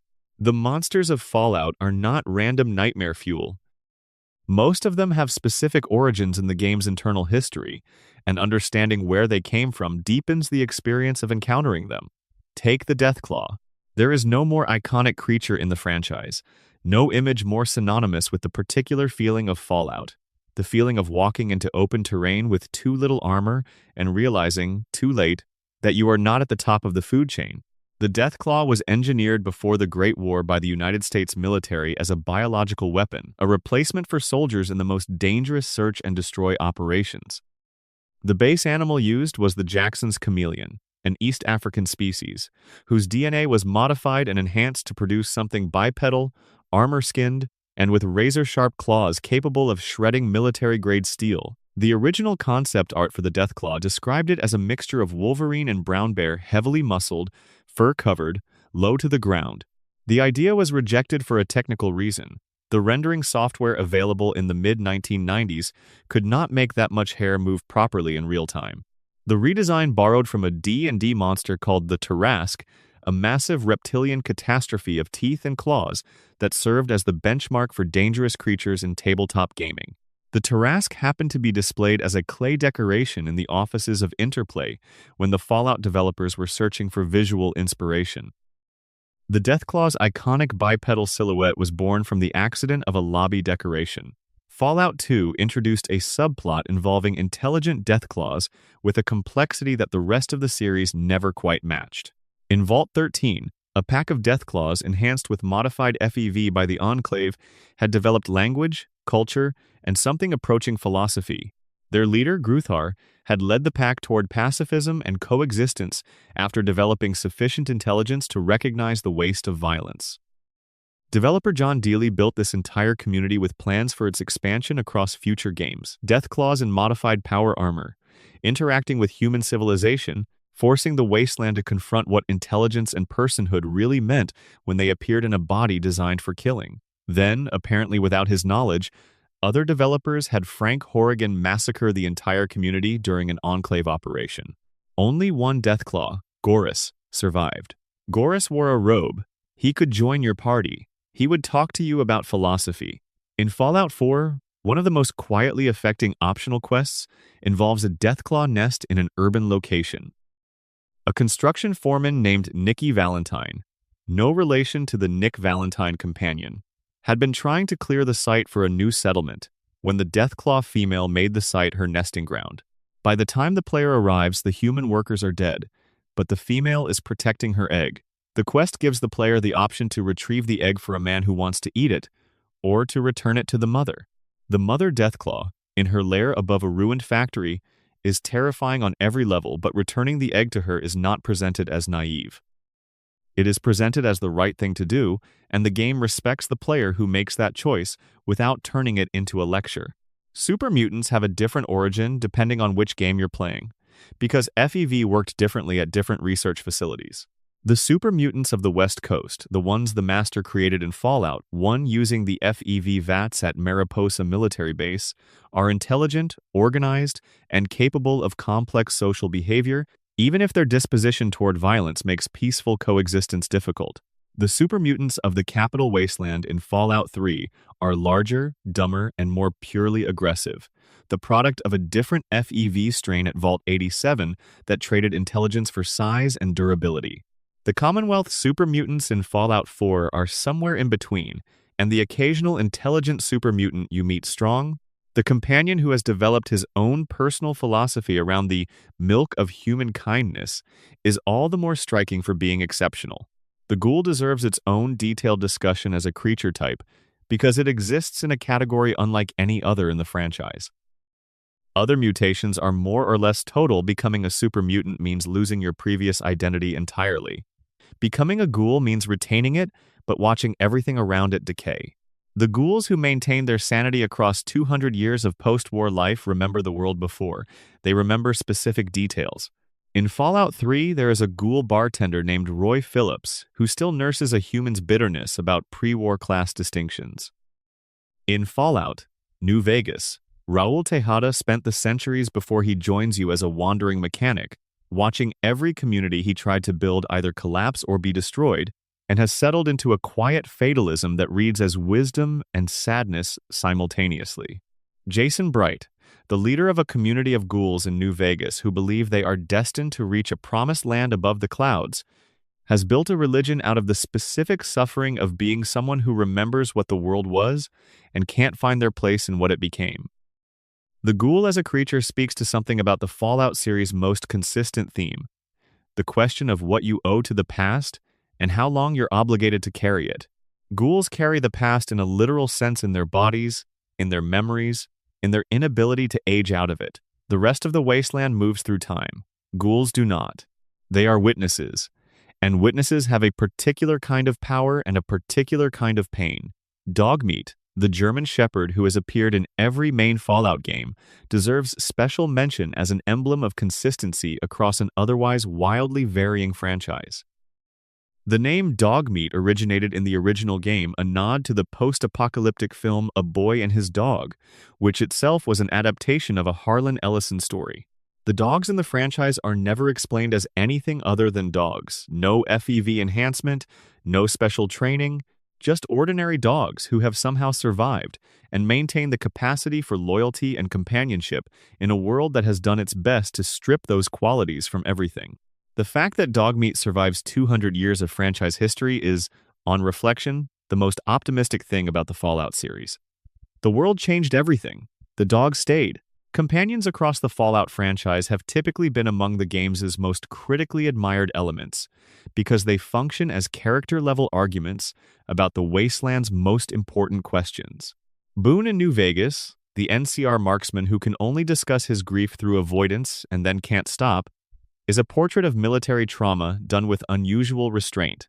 Veronica in New Vegas is the strongest argument in the franchise for what it means to love an institution that doesn't deserve your love. She knows the Brotherhood is failing. She can see its arrogance clearly, and she stays anyway because the people she loves are in it.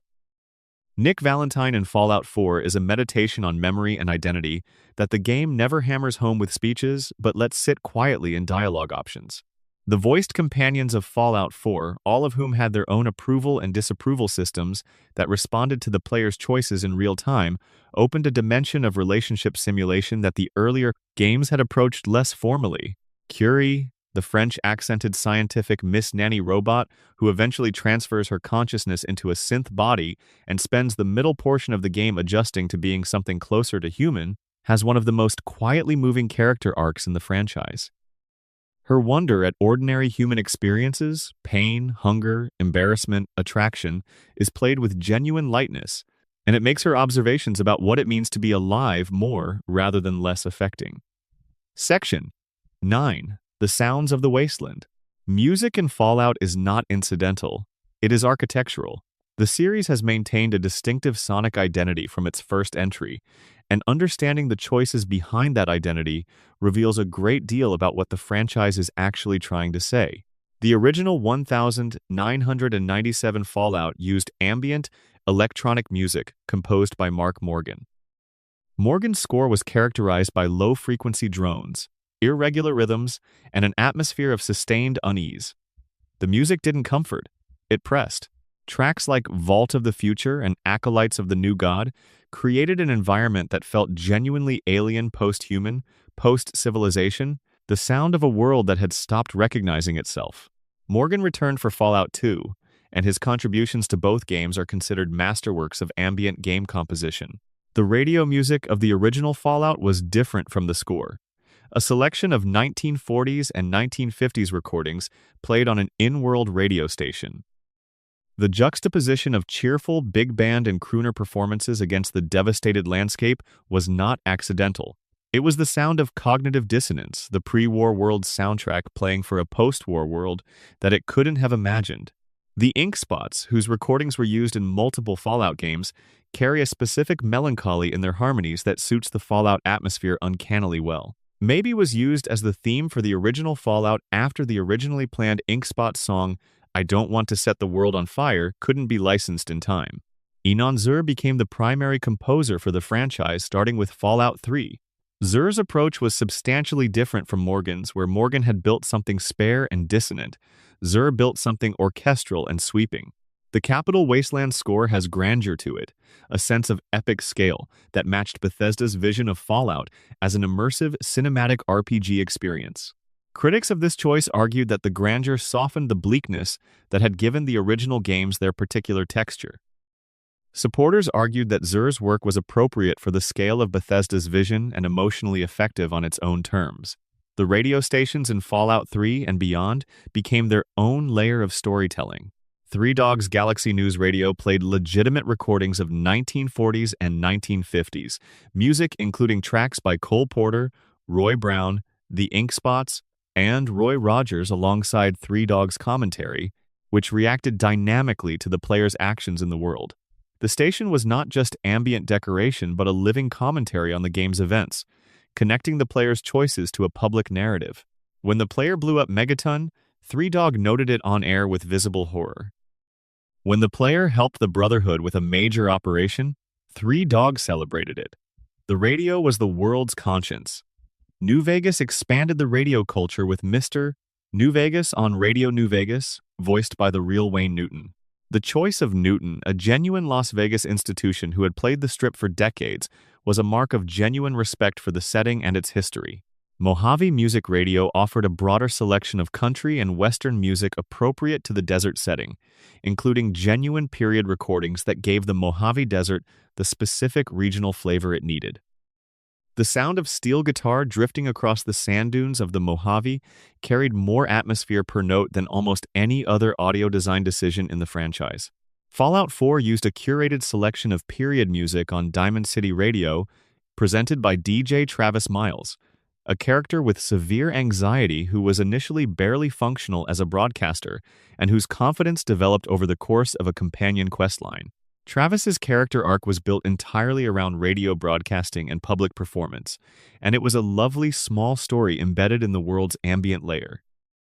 The ambient score of Fallout 76, which had to function in a multiplayer environment without the traditional single-player pause and menu structure, faced a different set of challenges. The game used a more dynamic scoring system that adapted to the player's environment and situation, shifting from exploration music to combat intensity dynamically. Fallout's relationship with period music is one of its deepest and most consistent creative commitments. The songs are not ironic. They are not used to mock the optimism of the pre-war world by playing them over images of ruins. They are used to honor the humanity of the people who lived in that world, the specific pleasures and the specific loves and the specific griefs that pre-war people had before the bombs came. Atom Bomb Baby playing in the background of a ruined home where a family's belongings are still scattered across the floor is not a joke about the apocalypse, it is a memorial. The voice acting across the franchise represents one of gaming's most sustained commitments to casting quality. The original games featured Tony Shalhoub, Keith David, Brad Garrett, CCH Pounder, Tony J, Kenneth Mars, and Ron Perlman alongside smaller name talent. Fallout 3 brought in Liam Neeson as the player's father, Malcolm McDowell as President Eden, Craig Seckler as Three Dogs' occasional foil, and Dennis Nedry himself, Wayne Knight, as a character in the Megaton questline. New Vegas had Matthew Perry as Benny, the casino owner, Felicia Day as Veronica, Danny Trejo as Raoul, and Michael Dorn Worf from Star Trek The Next Generation as the super mutant Marcus, returning from Fallout 2. Fallout 4 brought in Stephen Russell as Nick Valentine, Courtney Taylor as the female sole survivor, and Brian T. Delaney as the male. The casting choices are never purely commercial. Matthew Perry was a genuine Fallout fan who actively campaigned to be cast in New Vegas. Liam Neeson said yes to Fallout 3 partly because it was a role he could do from a studio without months of filming.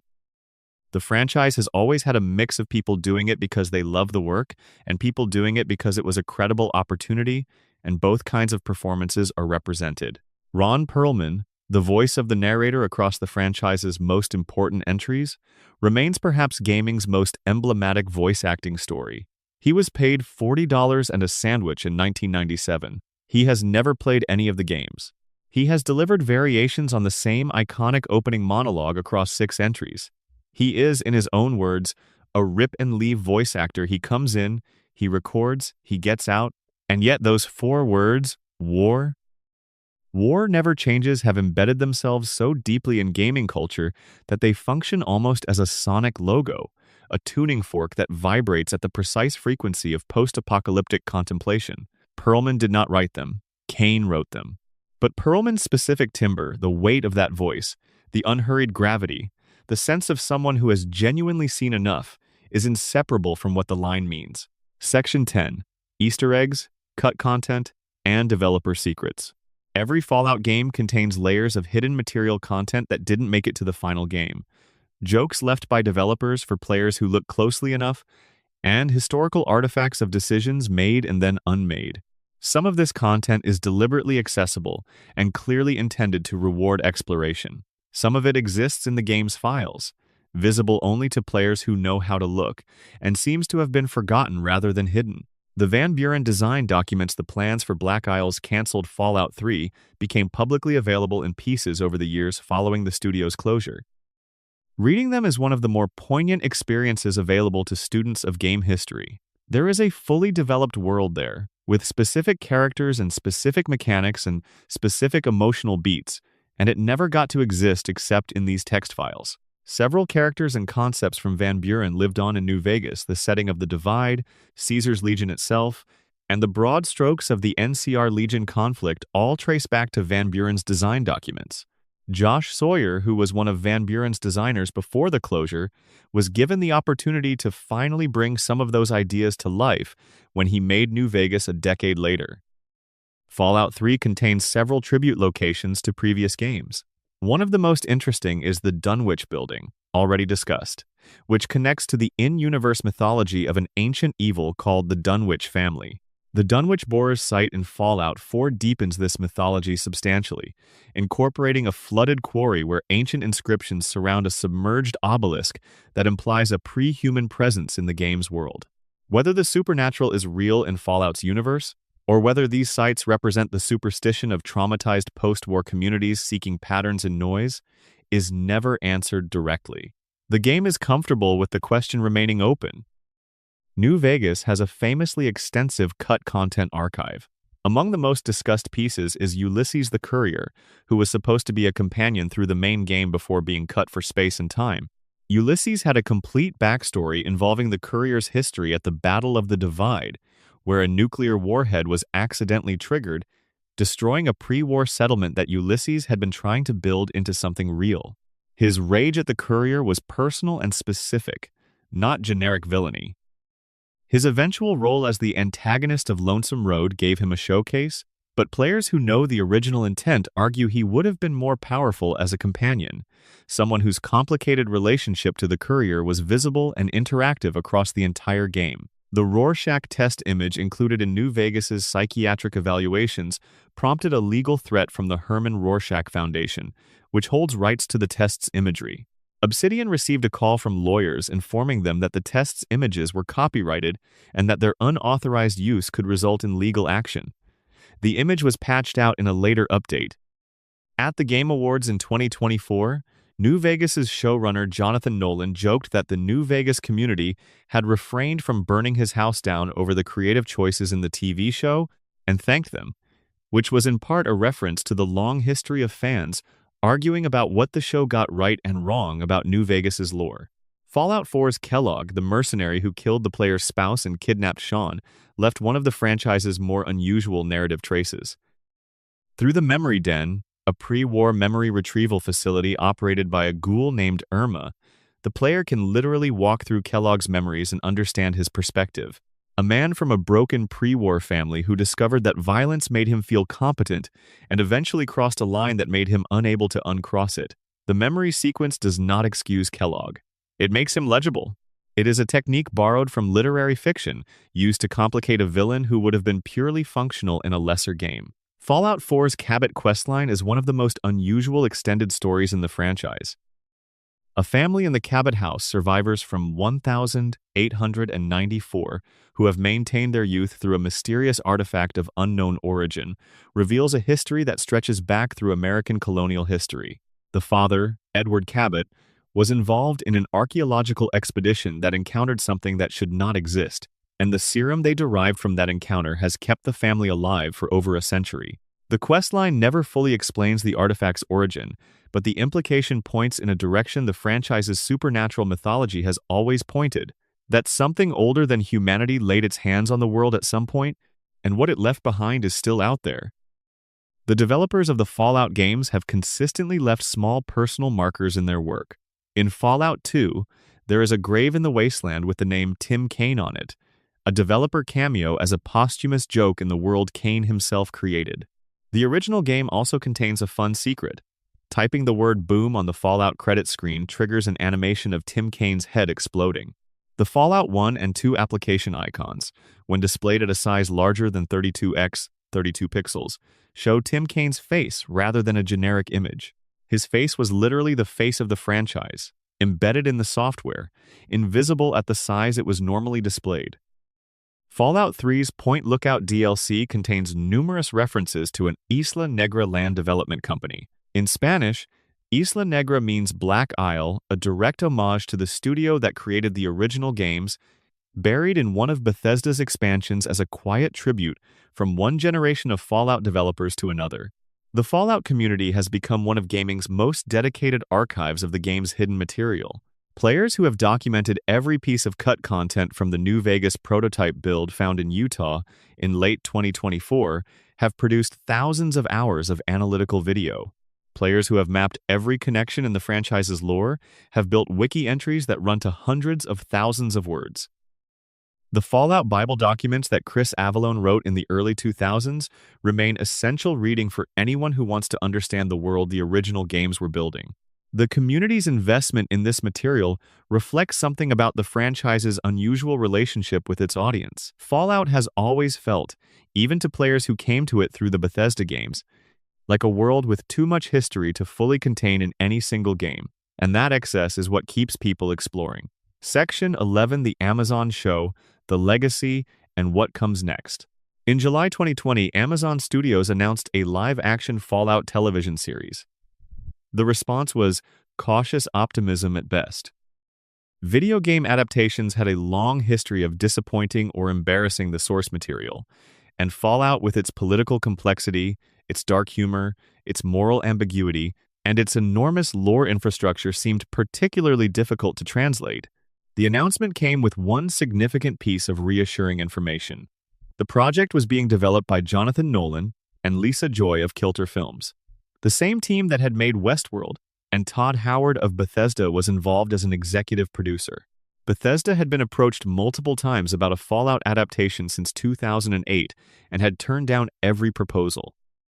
Howard had always felt that none of the suggested approaches matched his vision for what Fallout should be. The situation changed when Jonathan Nolan came to him directly. Nolan was an avid player of the games, had a specific vision for how the adaptation should work, and demonstrated through his previous work with Westworld that he could handle a complex, morally layered world without flattening it.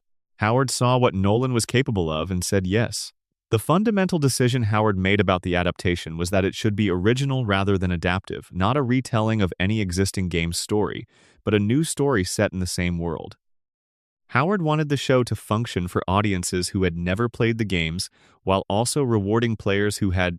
This meant building a story that worked on its own terms, while treating the world's infrastructure, the vaults, the factions, the creatures, the history as established context rather than exposition. Principal photography began on the 5th of July 2022 and was shot on 35mm film, a tactile, slightly analog choice that suited the retro-futurist texture of the world. Location filming took place in New Jersey and New York for the vault and urban scenes, Utah for the wasteland sequences, and Namibia's Skeleton Coast for the most extreme desert environments. The Skeleton Coast is one of the most genuinely desolate places on Earth, a place where desert sands meet treacherous ocean, and the shoreline is dotted with historical and recent shipwrecks. Several scenes were filmed at the wreck of the Eduard Bolin, a German cargo vessel that ran aground in 1909 and now sits rusting half a mile from the current shoreline as the desert has reclaimed the beach around it. You could not design a better Fallout backdrop if you tried. Season 1 premiered on the 10th of April, 2024, releasing all 8 episodes simultaneously. The response was extraordinary. The show garnered 65 million viewers in its first 16 days of availability. the second most watched title in Amazon Prime's history at the time, behind only The Rings of Power. Within 6 months, it had surpassed 100 million viewers. The critical reception was overwhelmingly positive, earning a 93% approval rating on Rotten Tomatoes and nominations for 17 Primetime Emmy Awards, including Outstanding Drama Series. At the Game Awards 2024, it won Best Adaptation. The commercial impact on the games was immediate and significant. According to Steam Charts data, the original 1,997 Fallout experienced the largest percentage increase in player base of any game, following the show's premiere a 160% jump. Fallout 4, Fallout 76, and Fallout New Vegas all saw major spikes in concurrent players.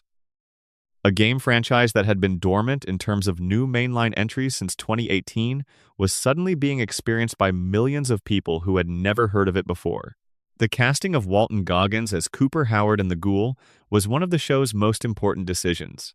Goggins had spent decades demonstrating a specific gift for characters who are simultaneously charming and dangerous, self-aware and self-destructive. His turns in Justified, The Shield, and The Righteous Gemstones had built a career-long portfolio of charismatic menace. The Ghoul is a character whose pre-war human self and post-war monster self needed to be legible as the same person across 219 years of story, and Goggins handled the split with a technical precision that was nominated for Outstanding Lead Actor at the Emmys. Ella Purnell as Lucy McLean gave the show its moral center, a vault dweller whose unshakable optimism was neither naive nor performative, but a genuine philosophy built from limited experience that got tested against the brutality of the surface world and bent, but didn't break. The writers understood that Lucy's upbeat directness was not the joke, it was the point. Her belief in the possibility of decency was the show's argument, and Purnell found a way to make it believable. The show made one significant lore decision that was controversial among longtime fans. The implication that Vault-Tec had actively worked to ensure the Great War happened, rather than simply profiting from it after the fact. The scenes in which Barb Howard articulates the fiduciary logic of needing to guarantee the war were played for horror and black comedy simultaneously, and they worked. Whether this constitutes a retcon of the original game's lore in which who dropped the first bombs was explicitly unknown depends on how you read the scene. Barb says they should cause the war. That she does cause it is not confirmed. But the implication is clear enough that many fans read it as a definitive answer. The show's second season premiered on the 16th of December 2025 and moved the action to New Vegas, the location that had been teased in Season 1's finale and which Jonathan Nolan had teased his way toward the entire season. The season brought the franchise's most beloved setting to live action for the first time, and the response among fans was fervent. Deathclaws appeared in live action for the first time anywhere, constructed partly through practical effects including a full creature suit, and their appearance was a significant fan moment. As of June 2026, a third season is in production. Aaron Paul joined the cast in a role that has not been publicly specified. The show has been renewed through at least a third season, which means Fallout as a television property has more future ahead of it than any single game release could guarantee. The question of when Fallout 5 will arrive has been a consistent subject of fan discussion since Fallout 76 launched. Todd Howard has been consistently clear that Bethesda is fully committed to finishing The Elder Scrolls 6 before beginning substantial work on Fallout 5. Given that Elder Scrolls The 6 is not expected until roughly 2028, and that a Fallout game would take approximately 5 years from greenlight to release, Fallout 5 is not expected before the early to mid-2030s. Howard has also said that Fallout 5 will exist in the same universe as the Amazon Prime TV show, and that the creative relationship between the games and the show will continue to develop. A Fallout 3 remaster is reportedly in development, which would bring the 2008 game to modern hardware with updated graphics and quality of life improvements. If it follows the template of Bethesda's 2025 Oblivion Remastered, it would use Unreal Engine 5 graphics while maintaining the original game's underlying structure and systems. Whether the remaster would add new content, correct the ending controversy, or expand the map to include the cut neighborhoods is unknown. The franchise has sold, across all of its entries and including the TV show's viewership figures, more than 65 million copies of games and has been experienced by well over 100 million people through the television adaptation. It began as a small hobby project that a programmer at a mid-sized video game publisher was building in his spare time in 1993, with no guarantee that anyone would care. It became one of the defining creative properties of its era, a franchise whose core themes, decades after the first game released, feel more rather than less relevant to the world its players actually live in. The questions Fallout asks are not comfortable ones. They ask whether civilization deserves to survive, if this is what it produces. They ask whether the institutions we build to protect us inevitably become the things we need protection from. They ask whether the individual human life has inherent value in a world where the machinery of organized power treats it as a resource. They ask whether hope is rational, whether the past is a weight or a compass, and whether the people who remember what was lost are better or worse equipped to build something new from the wreckage. Those are not small questions. They are not questions you can exhaust in one playthrough, or one season of television, or one lifetime of engagement with the material.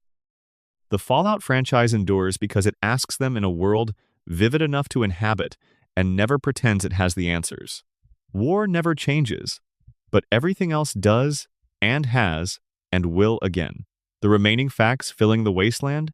There are facts that don't fit neatly into any section but deserve their own moment, so consider this an extended tour through the corners of the franchise's history. The Vault Boy mascot's thumbs-up pose has a real historical context that the TV show made explicit. The gesture is based on a technique used during nuclear testing to estimate whether a blast was dangerous enough to require seeking shelter. If you hold out your thumb at arm's length and the mushroom cloud extends beyond your thumb, you're too close. Vault-Tec, the show reveals, used Cooper Howard to demonstrate this gesture in their advertising, and his pose became the mascot's defining image. The special system was designed and coded in 1 week under crisis conditions. Chris Taylor wrote the system on index cards and notebook paper. Tim Kaine coded it. The result was so elegant and so playable that it has been the RPG backbone of the franchise for almost 30 years. Special was designed to be immediately legible. Any player could read the 7 attributes and understand what each one would affect, without needing a rulebook. The Pip-Boy Model 3000 featured in Fallout 3 became so iconic that Bethesda produced a real, wearable replica for the special edition of Fallout 4. The device had a slot to hold a real smartphone, which could run the Fallout 4 Pip-Boy companion app, effectively turning your wrist device into a functional in-game inventory screen. The unit sold out immediately. Fallout New Vegas's Wild Wasteland trait enabled a series of encounters that included finding the Indiana Jones refrigerator, a reference to the then-recent Indiana Jones and the Kingdom of the Crystal Skull, in which Harrison Ford's character survives a nuclear blast by hiding inside a lead-lined refrigerator. The encounter puts the player in the blast crater surrounded by government agents in protective gear, next to a refrigerator that has clearly been used for exactly this purpose. Whether surviving a nuclear blast in a refrigerator is physically possible is a matter the franchise treats with its customary physics-adjacent humor. The ink spots, whose recordings have been used across multiple Fallout games and the TV show, were a harmony quartet active primarily from 1934 to 1954. Their biggest hits included I Don't Want to Set the World on Fire, which was the original intended Fallout, one theme before the copyright situation forced a switch to Maybe and It's All. Over But the Crying, which appears in multiple Fallout entries. The group's sound, that particular combination of high-tenor lead vocals over a deep bass counterpoint, has become one of the franchise's most recognizable sonic signatures, as distinct to Fallout's identity as its visual aesthetic. The in-universe Nuka-Cola Corporation was founded in 2044 and produced beverages until the Great War. The company's expansion into specialty flavors and regional variants, including Nuka-Cola Quantum, with a mild strontium content that makes it glow blue, Nuka-Cola Quartz, a clear formula for the health-conscious consumer, and Nuka-Cola Wild, a fruit-forward adventure variant, is documented in in-game advertisements and corporate records scattered across the wasteland. The franchise's most recent expansion into the Nuka-Cola lore came with Nuka World, the Fallout 4 DLC set in a theme park the company had built before the war. The Brotherhood of Steel's founding is one of the franchise's most detailed and emotionally resonant origin stories. Captain Roger Maxson was stationed at Mariposa Military Base when he discovered that the base's scientists had been using civilian prisoners as test subjects for FEV research. He executed the lead scientist, declared the project unconscionable, and turned his garrison's communication systems to a private frequency. He then sent a message to his superiors declaring his secession from the United States Army. His wife and daughter were on base. He told his wife what he had done, and she asked him what he intended to do now. He said he didn't know yet, but he knew he couldn't unknow what he had seen. The soldiers who stayed with Maxson became the founding members of the Brotherhood of Steel, named after an old military unit insignia. They marched to the Lost Hills bunker in California and built the institution that would eventually become one of the most powerful organizations in the post-war world. Its founder's initial act was not conquest or domination.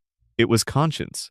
Caesar's Legion in New Vegas has a founder with a similarly specific origin, though in a far darker direction.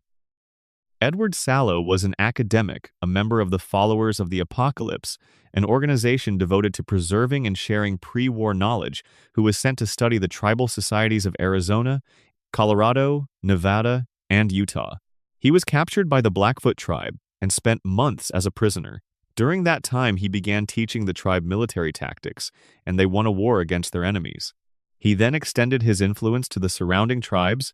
Using Roman history as his template, he had spent years studying Roman military discipline and administration, and became convinced it represented the optimal model for post-apocalyptic civilization. He renamed himself Caesar, reorganized the tribes into legions, abolished their original identities and languages, and built an empire from the desert outward. Caesar's Legion is not a tribute to Rome. It is a warning about what happens when academic idealism encounters the opportunity for total power in a context with no institutional constraints. The Enclave, the franchise's recurring antagonist faction, representing the pre-war government's most extreme and self-justifying heirs, have a particular ideological consistency across their appearances that makes them one of the richer recurring villains in gaming.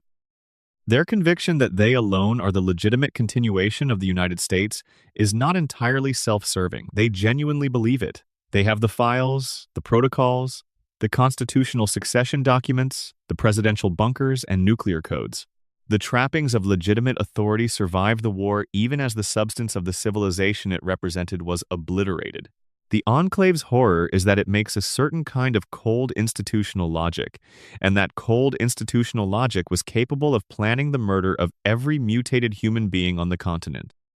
The Followers of the Apocalypse, by contrast, represent what altruistic idealism can accomplish in the wasteland. Founded by a group of survivors in Los Angeles who decided their primary obligation was the preservation and free distribution of knowledge, the Followers operate hospitals, libraries, and schools across the western wasteland, maintaining political neutrality while providing medical and educational services to anyone who asks. They appear in Fallout 1, Fallout 2, and Fallout New Vegas, and their consistent commitment to the idea that information itself has moral value, that knowledge belongs to everyone, gives them a quiet importance in the franchise's ethical landscape. The GECK, Garden of Eden Creation Kit, is one of the franchise's most elegant pieces of technology design.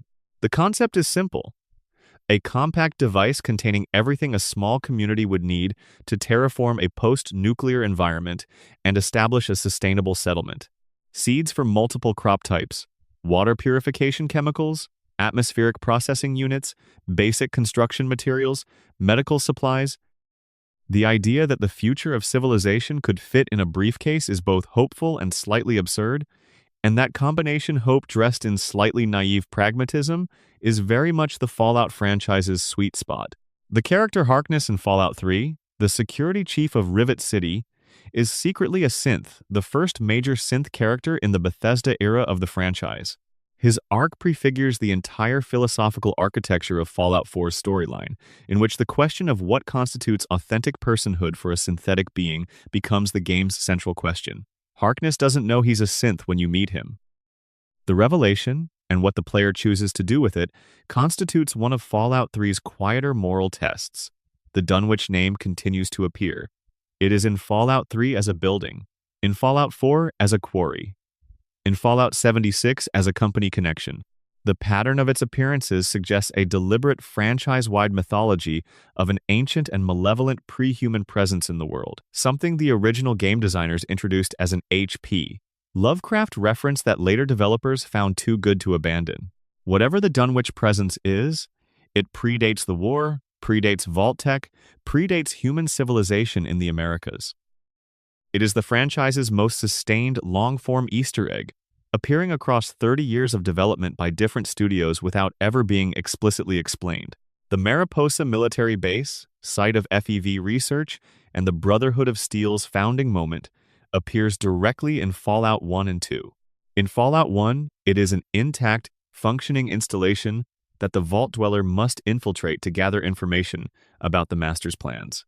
In Fallout 2, set decades later, the base has been destroyed, blasted by the Enclave in an attempt to prevent survivors from accessing its FEV materials, and its ruins are full of super mutants and the memories of what happened there. The difference between the two encounters demonstrates something important about how the Fallout games use time as a narrative device. The world between games does not pause. It keeps happening. By the time you arrive, a lot of things have already occurred without you. Fallout New Vegas's ending slides the black and white illustrated narrated summaries of how each location and faction fared after the game's conclusion are among the best ending sequences in RPG history. They work because they take the cumulative weight of every choice you made and translate it into a specific image of a world you helped shape. Some ends are triumphant, some are tragic, some are simply quiet. The NCR troopers who survived the Battle of Hoover Dam return home to a republic that is still imperfect but still standing. The survivors of Jacobstown, a super mutant community in the mountains north of Las Vegas, continue their project of building a community in the face of a world that has decided they're monsters. Arcade Gannon, if you freed him from the followers and helped him reconcile his legacy, ends up doing quiet good in the world. None of these outcomes are certain. All of them are earned. The franchise's relationship with player choice and moral weight is one of the most carefully developed in gaming history. The Fallout games do not reward good behavior with a better ending and punish bad behavior with a worse one in any simple mechanical sense. They present choices with genuine costs on both sides, and they present the results of those choices with specificity rather than generality. This specificity is what makes the choices feel real. When you help a community and the ending slide shows that specific community thriving, it feels like something you actually did. When you fail or choose not to help, and the slide shows what happened without you, it feels like a specific loss rather than an abstract moral failure. This is what Tim Kaine was reaching toward in 1993 when he started building an isometric engine in his spare time. Not just a game, but a simulation of moral consequence in a world with enough detail to make the consequences feel real. He could not have known what it would become, but the bones of what it would become were already there in that first engine, in that first gathering around a pizza in Conference Room 2, in the questions that 4 people started asking about what kind of world they wanted to build. The franchise has now been alive for nearly 30 years. It has been made by 3 different studios across its main entries. It has survived a bankruptcy, a sale, an online launch disaster, and the transition from a niche CRPG to a global pop culture franchise. It has produced one of the most watched television shows in streaming history. It has been the creative home of some of the most talented writers, designers, and composers working in games across 3 decades. And it has never fully answered the questions it has always asked about power, about memory, about what we owe the past and what the future owes us, because those questions don't have answers. They have better and worse engagements, and Fallout has consistently tried for better.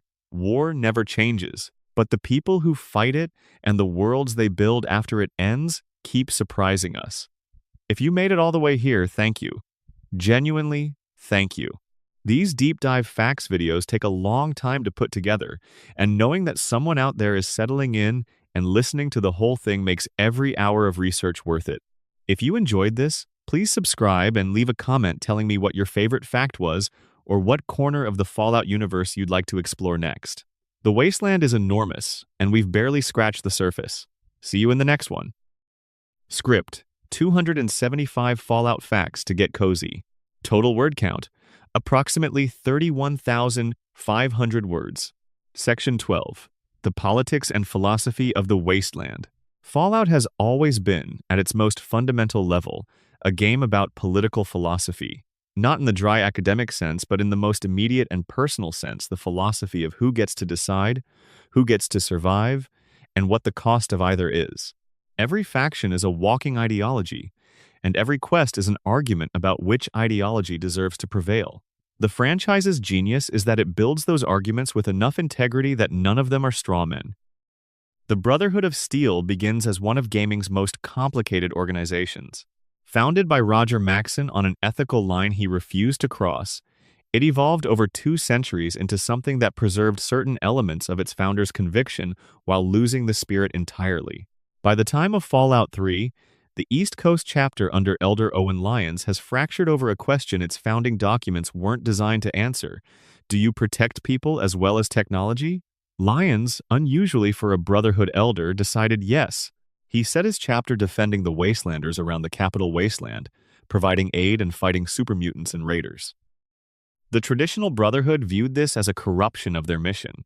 The Outcasts, the chapter's splinter faction, believed the Brotherhood's only purpose was to recover and preserve technology, not waste resources protecting people who couldn't advance that mission. This argument between Lyons's humanitarian interpretation and the Outcast's purist interpretation is the most sophisticated the franchise had offered about institutional mission drift. Both sides have principled arguments. Lyons believes protecting people is intrinsically valuable. The Outcasts believe the Brotherhood's specific value to civilization lies in its unique ability to recover and apply pre-war technology, and that diluting that mission destroys the thing that makes the organization worth having. Neither side is simply wrong. The tragedy is that the disagreement prevents either from fully achieving their goals. By the time of Fallout 4, the East Coast Brotherhood under Elder Arthur Maxson, Roger Maxson's great-great-grandson, has corrected back toward the traditional mission with additional authoritarian characteristics. Maxson is young, brilliant, and genuinely charismatic, and he has built the Brotherhood into a military force of real capability. He has also built it into something that executes its own members for technological contamination and views non-human intelligences as categorically deserving of extermination.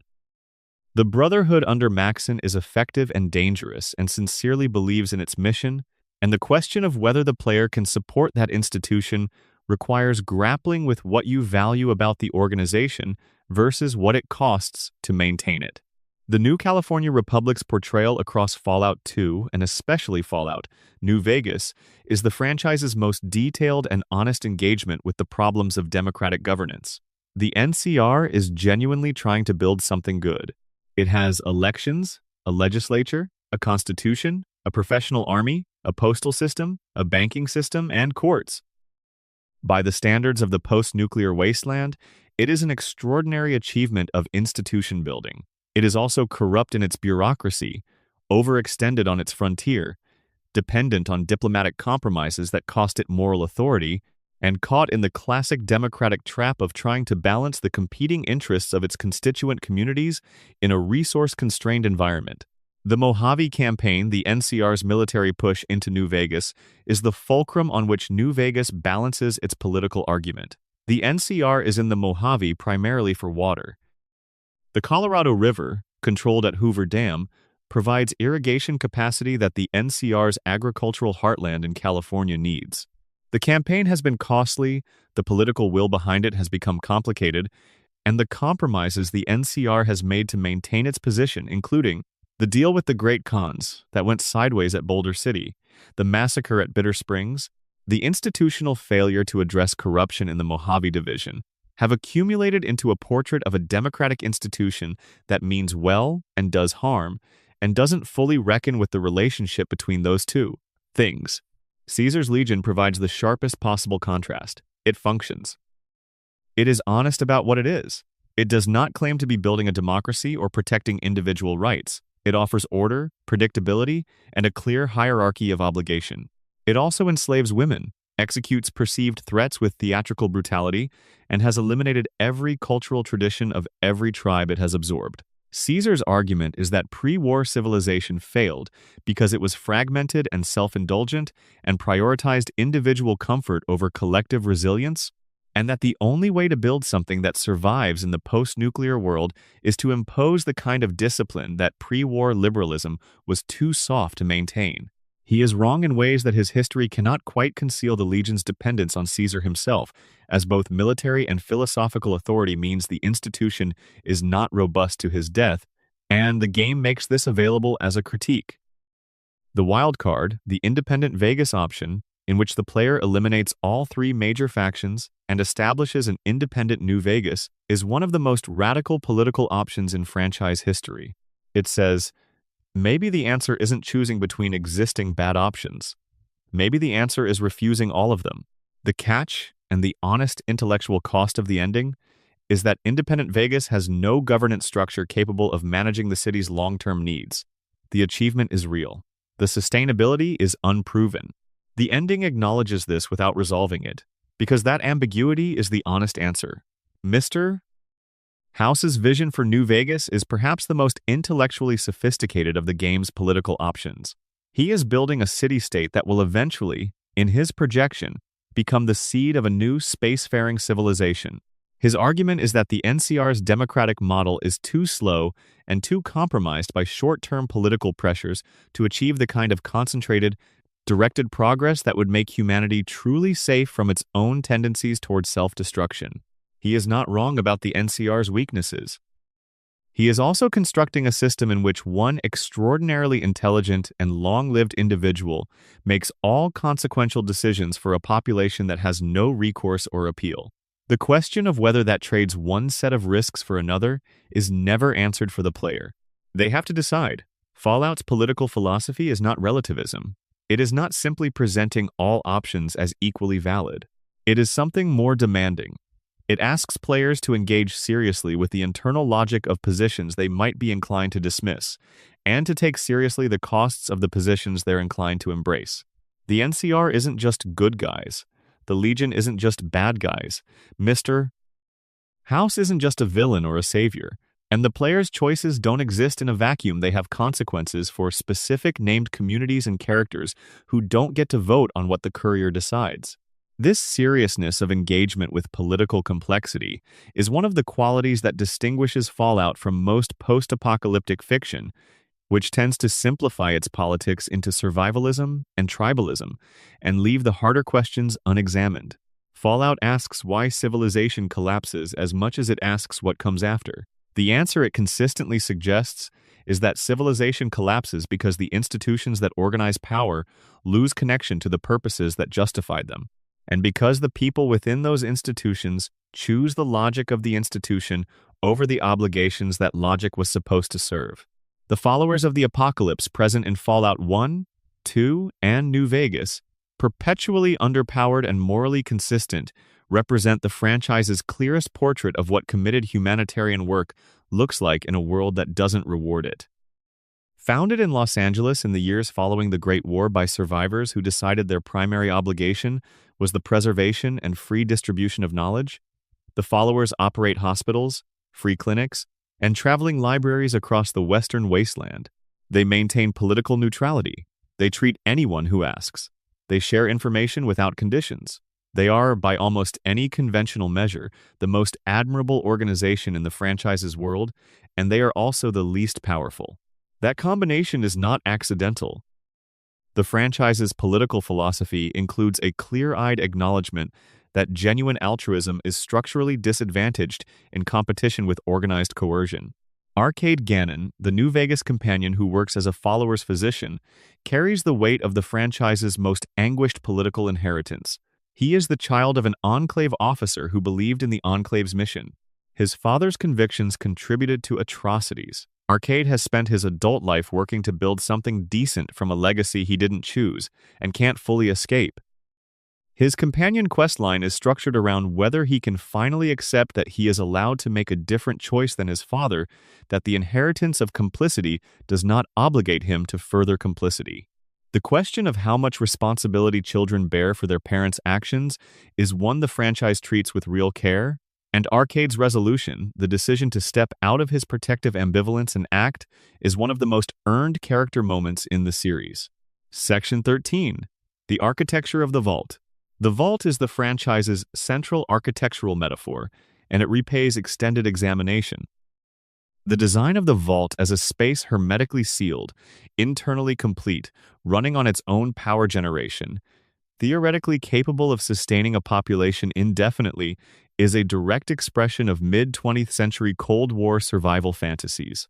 The backyard fallout shelter, scaled to institutional ambition, staffed by professionals, equipped with everything civilization needed to continue. The American faith in technological solutions to political problems, crystallized in concrete and lead shielding. The experiments run in the vaults are, at one level, a satirical cataloging of that faith's failures. The idea that you can design a social experiment capable of generating reliable data about human behavior under stress assumes that human behavior is regular, predictable, and measurable. Assumes, in other words, that people can be reduced to variables. The vault experiments failed not because of bad science, but because of a fundamentally incorrect premise that human beings in extreme stress situations would behave in the ways the designers modeled. They didn't. They never do. Vault 81 inches. Fallout 4 was designed to develop cures for human diseases by infecting the vault's residents with multiple pathogens simultaneously and studying the results. The vault's doctor, who was the only person who knew the full scope of the project, chose not to implement it. He secretly substituted benign test substances for the actual pathogens, protecting the residents while falsifying the results. He died before he could tell anyone what he had done, and the residents of Vault 81 spent generations believing the vault's strange regular medical checkups were routine preventive care. The player, arriving centuries later, discovers a vault full of healthy people who owe their lives to one doctor's quiet refusal. The game does not make a speech about this. It simply shows you the records and lets you understand. Vault 21 inches. New Vegas resolved all disputes through gambling, and the story of what happened there after the bombs fell and the vault sealed is one of the franchise's most darkly comic pieces of lore. The gambling economy worked for a while. Then one player won everything, every resource allocation decision, every dispute. Every piece of the vault's governance and the social structure collapsed into the management of one person's near-total dominance over everyone else. When Mr. House eventually opened the vault, he found a community that had been living under the consequences of that dominance for decades. He resolved the situation by filling the vault with concrete. The vault is now a casino hotel. Vault 11 inches. New Vegas is one of the most disturbing pieces of extended lore in the franchise. The vault was designed with a simple rule. Each year, the residents must sacrifice one of their number to the vault's AI overseer, or everyone will be killed. The residents complied for decades, selecting sacrifices through democratic election, through political manipulation, through violence. Eventually, through a chain of events involving a resistance movement, a political prisoner, and a group of 5 people who refused to kill anyone, the vault's residents stopped sacrificing members entirely. The AI announced its judgment. Everyone would die. The 5 people who refused walked into the punishment chamber and waited. The AI, having reached its decision, reversed it. It announced that the 5 who had demonstrated the willingness to die rather than sacrifice an innocent had proven sufficient moral quality to be spared. The rest of the vault's population had already killed themselves in guilt. The game finds this note and presents it with perfect narrative economy. Here is what happened. Here is what it means. Draw your own conclusions. Vault 92 inches. Fallout 3. Designed to test what would happen if an isolated population of musicians was subjected to subliminal white noise programming that triggered violent psychosis, had its experiment activated prematurely when the head scientist couldn't resist testing it on a smaller scale first. The vault tore itself apart in a cascading sequence of violence within days. The terminal entries left behind trace the entire history from the initial recruitment of talented musicians with promises of a safe creative environment, through the implementation of the experiment, through the first violence, through the acceleration of violence, through the final entry from the head scientist who had been in his sealed office while everything outside came apart and had chosen to remain there. The overseers who ran the experimental vaults occupy a specific moral position in the franchise's history. Some of them knew about the experiments and ran them with clinical detachment.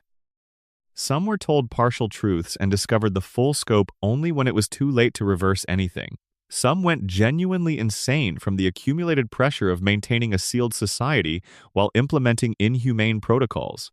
The Overseer of Vault 101 Inches. Fallout 3. The vault the player grew up in had not read the vault's original experiment parameters carefully enough to know that the vault was designed to never open. When he discovers this, his response is to try to impose the protocol retroactively rather than abandon it, driving the vault toward violence rather than admit the experiment had already failed. The architectural paradox of the vault is that it was designed to protect its residents from the worst thing that could happen, and instead became the worst thing that happened to many of them. The external nuclear catastrophe that the vaults were built to shield against was over in 2 hours. The internal dynamics of the closed experiments lasted for generations. Fallout's vaults are not shelter from the apocalypse. For most of their residents, they were the apocalypse, just slower and more intimate. Section 14. The creatures of the wastes in depth. The radiation-mutated ecosystem of the Fallout world is one of gaming's most fully realized post-human biological systems, and the specific design of its individual creatures reflects both the artistic sensibilities of the developers who created them and the internal logic of the world they were building. Rad scorpions. Giant mutated scorpions descended from the bark scorpion species of the American Southwest were one of the first creatures designed for the original game. Their appearance is essentially a scaled-up version of their ancestor, modified by 2 centuries of radiation and FEV contamination to reach sizes that would make them apex predators rather than household hazards. They carry a powerful venom that affects the nervous system, and in the earlier games their venom was a serious resource management concern. You needed anti-venom or your stats would degrade until the game became unplayable. They nest in caves and ruined buildings across the Mojave and the capital wasteland, and their presence in areas of the map signals to experienced players that there is likely additional settlement infrastructure nearby, since rad scorpions are attracted to locations with pre-war construction materials. Mole rats, the hairless aggressive rodents descended from their much smaller pre-war counterparts, exemplify Fallout's approach to mutant creature design. Take a recognizable animal, strip away the cuteness, scale it up, add hostility, and let its behavior reflect the survival pressures of the post-nuclear environment. Mole rats burrow, which means they can appear beneath the player unexpectedly and in locations where surface-level awareness isn't sufficient. Their tunneling behavior reflects genuine mole rat biology. They create extensive tunnel networks, maintain group nesting areas, and use their burrowing capacity both for shelter and for offensive attack. The Fallout version is dangerous primarily because of its unpredictability. Brahmin, the 2-headed mutated cattle that serve as the wasteland's primary livestock, are one of the franchise's most quietly poignant background details. They are the post-nuclear world's surviving connection to agricultural civilization. Where their single-headed ancestors fed the country that no longer exists, Brahmin feed the wasteland, provide materials for clothing and construction, and serve as pack animals for the caravans that are the post-war economy's primary distribution mechanism. Brahmin are managed by Brahmin traders who travel regular routes between settlements, and the regular appearance of those traders in the game's landscapes provides one of the most convincing details of a functional wasteland economy. There is enough of a supply chain for Brahmin herders to make a living moving between towns. The Yaoguai, the mutated black bears of the capital wasteland and the Commonwealth, represent a design philosophy of taking a dangerous pre-war animal and amplifying all the qualities that made it dangerous.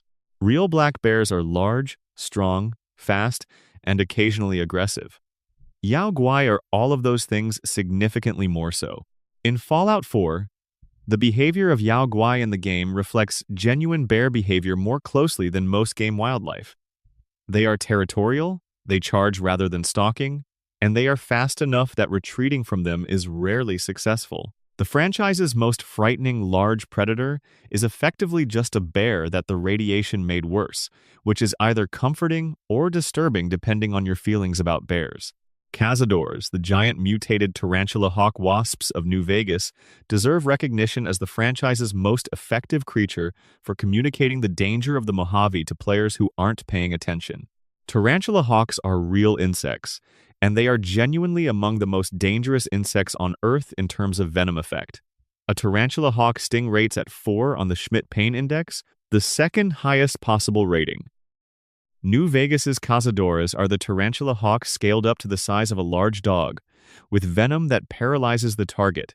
In groups, in a landscape where encountering them without adequate poison resistance at low levels is a reliable death sentence.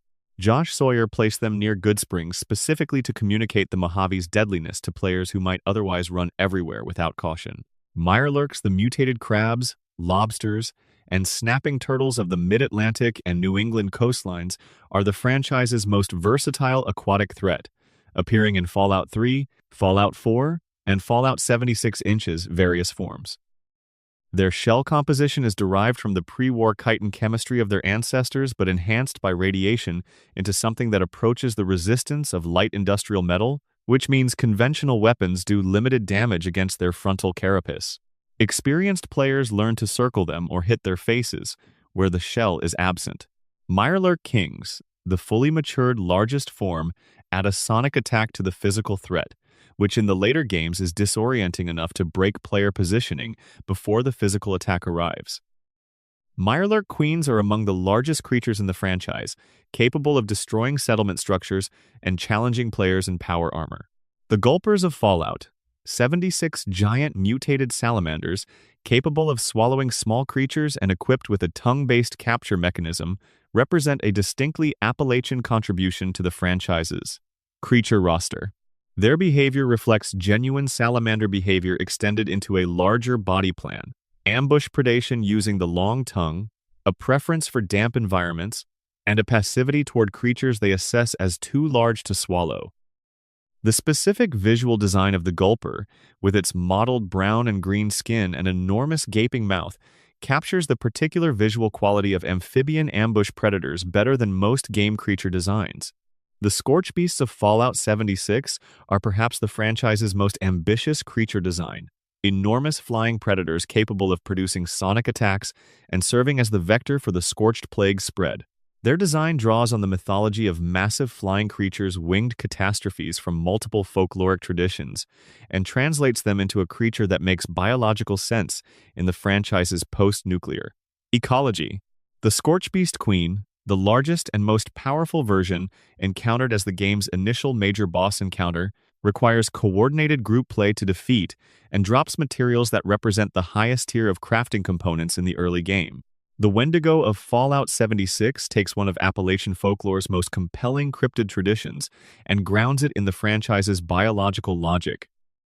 In folklore, the Wendigo is associated with cannibalism and winter survival desperation. It is what a human being becomes when they cross certain desperate lines. In Fallout 76, the Wendigo is a mutated human being who has undergone extreme physical transformation from starvation and desperate consumption, resulting in a creature that retains disturbingly human proportions while becoming something that biology shouldn't have produced. The design is uncomfortable in the specific way that human-adjacent monsters are uncomfortable. It looks like something that was once a person. Section 15. The broader legacy and community. The Fallout community is one of gaming's most remarkable ongoing projects of collective analysis and archival work. Players who have been engaged with the franchise since the original 1997 release have spent nearly 30 years building and maintaining one of the most comprehensive unofficial archives in video game history. And newer players drawn in by the TV show have added energy and fresh perspective to the established community's depth. The Fallout Wiki, maintained by volunteers who have no formal relationship with Bethesda or any of the franchise's developers, contains millions of words of documented lore, design history, cut content analysis, and character documentation. The level of detail in individual wiki entries often exceeds what appears in any official source. The wiki's entries for major NPCs frequently trace every dialogue option, every approval change, every interaction variable, in enough detail to serve as a complete reference for players building specific playthroughs around specific outcomes. The speedrunning community's engagement with Fallout has produced some of the franchise's most technically remarkable play records. Fallout 3's Any% speedrun exploits a sequence of movement mechanics and loading zone triggers that allow runners to reach the game's ending sequence within minutes of starting, bypassing essentially all of the game's intended content. The techniques involved collision clipping through architecture, dialogue skip exploits, loading zone manipulation represent a level of game systems analysis that amounts to a form of reverse engineering, and the community that develops and refines these techniques contributes genuinely to the technical understanding of how the games are built. The modding community's contributions to the franchise's longevity are enormous. Bethesda's Fallout games use the creation engine and its predecessors in ways that have always been more moddable than most commercial engines, and the modding community has taken full advantage of this. The total collection of available mods for Fallout 4 and New Vegas alone numbers in the tens of thousands, ranging from minor quality-of-life improvements to complete conversion mods that replace nearly all of the game's content with original material. Fallout, New California, and Fallout. The Frontier are full conversion mods for New Vegas and Fallout 4 respectively, with original stories, voice acting, and hundreds of hours of content built entirely by volunteer developers without any commercial compensation. The effort represented by these projects is staggering, and the quality of the best of them is genuinely comparable to professional commercial releases. The franchise's most discussed modding achievement for many longtime fans is New Vegas's Tale of Two Wastelands, a mod that combines the Capital Wasteland from Fallout 3 and the Mojave Wasteland from New Vegas into a single playable experience. Players can travel between the two games' worlds, carrying their character and their choices forward, in what functions as a combined experience far larger than either game individually. The mod required years of development and the contributions of dozens of volunteer developers, and the result is a technically remarkable piece of software engineering, done entirely out of love for the source material. The franchise's relationship with the music of the mid-20th century has introduced generations of players to recordings they might otherwise never have encountered. Surveys of Fallout player communities consistently show that players who encountered specific ink spots, Roy Brown, or Hank Williams recordings through the game's radio stations subsequently sought out more of those artists' catalogs. The franchise has functioned, unintentionally but consistently, as a gateway to the American musical history it draws on for atmosphere, and this is one of the more unexpectedly lovely pieces of cultural ripple effect in the medium's history. The academic study of Fallout as a cultural and political text has grown substantially since the TV show expanded the franchise's audience. Multiple papers and articles have examined the franchise's engagement with American political mythology, its treatment of post-apocalyptic reconstruction, its implicit arguments about institutional failure, and its relationship to real-world policy debates about technology, governance, and environmental catastrophe. Whether this academic attention would surprise Tim Kaine and Leonard Boyarsky and the small team who built the original game in their spare time is an interesting question. On balance, probably not. They were building something they wanted to think about, and they built it with enough intellectual density that other people would want to think about it too. The Fallout franchise's specific relationship to its setting, the American landscape, the American political tradition, the American mythology of self-reliance and fresh starts, and the moral weight of manifest destiny, gives it a cultural specificity that resonates differently for American and international audiences. American players encounter in the franchise a familiar iconography made strange: the national monuments in ruins, the democratic institutions as faction politics, the promise of the frontier as the illusion of escape from consequences. International players encounter, through the franchise's satirical lens, an honest portrait of the contradictions at the heart of the civilization that shaped the latter half of the 20th century. Both experiences are valid. Both are part of what the franchise was built to produce. The franchise's influence on subsequent game design is difficult to fully map, but clearly substantial. The open-world RPG with genuine moral consequence, the faction system where different groups have coherent but incompatible worldviews, the approach to voice acting and dialogue that gives significant NPCs real character depth, all of these elements appear in Fallout and, in the years following the franchise's expansion under Bethesda, became common expectations for the RPG genre. The measure of an influence is not always how directly successors acknowledge it, but how thoroughly it changes what comes to seem normal in a genre. And by that measure, Fallout's influence on what players expect from large-scale RPGs is foundational.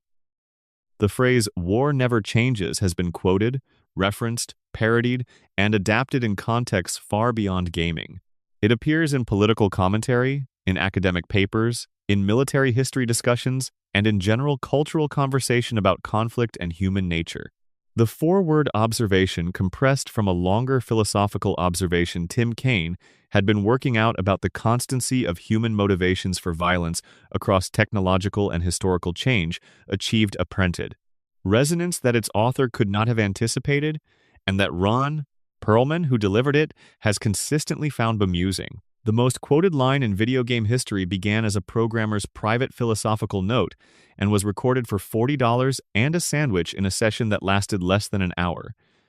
The franchise will continue. Fallout 5 is planned. The TV show is in active development for a third season, with a fourth presumably possible given the second season's performance. The modding community is active. The games are being played right now by millions of people around the world, in the original versions and the remasters and the modded versions and all their various permutations. Somewhere tonight, someone is playing Fallout for the first time, walking out of a vault into a ruined landscape and feeling the particular feeling, that mixture of desolation and wonder, and the sense that this enormous world is waiting to be understood, that the franchise has been producing for nearly 30 years. That first walk out of the vault has happened to tens of millions of people across 3 different game systems, 5 mainline entries, dozens of DLC expansions, and 2 seasons of television. It keeps happening. The world Kane and Boyarsky and Taylor and Anderson built in conference rooms over pizza, in the quiet margins of a distracted publisher's attention, keeps receiving new citizens. They keep finding in it what its builders put there: an honest mirror, held up to a civilization that prefers flattering reflections, showing things as they are rather than as we prefer to believe they are. War never changes. The wasteland is still waiting. A note on the 275 facts. The facts and details spread across this script cover the full span of the franchise, from Tim Kaine's solitary engine work in 1993 through the TV show's second season in 2025 and into the franchise's current state in 2026.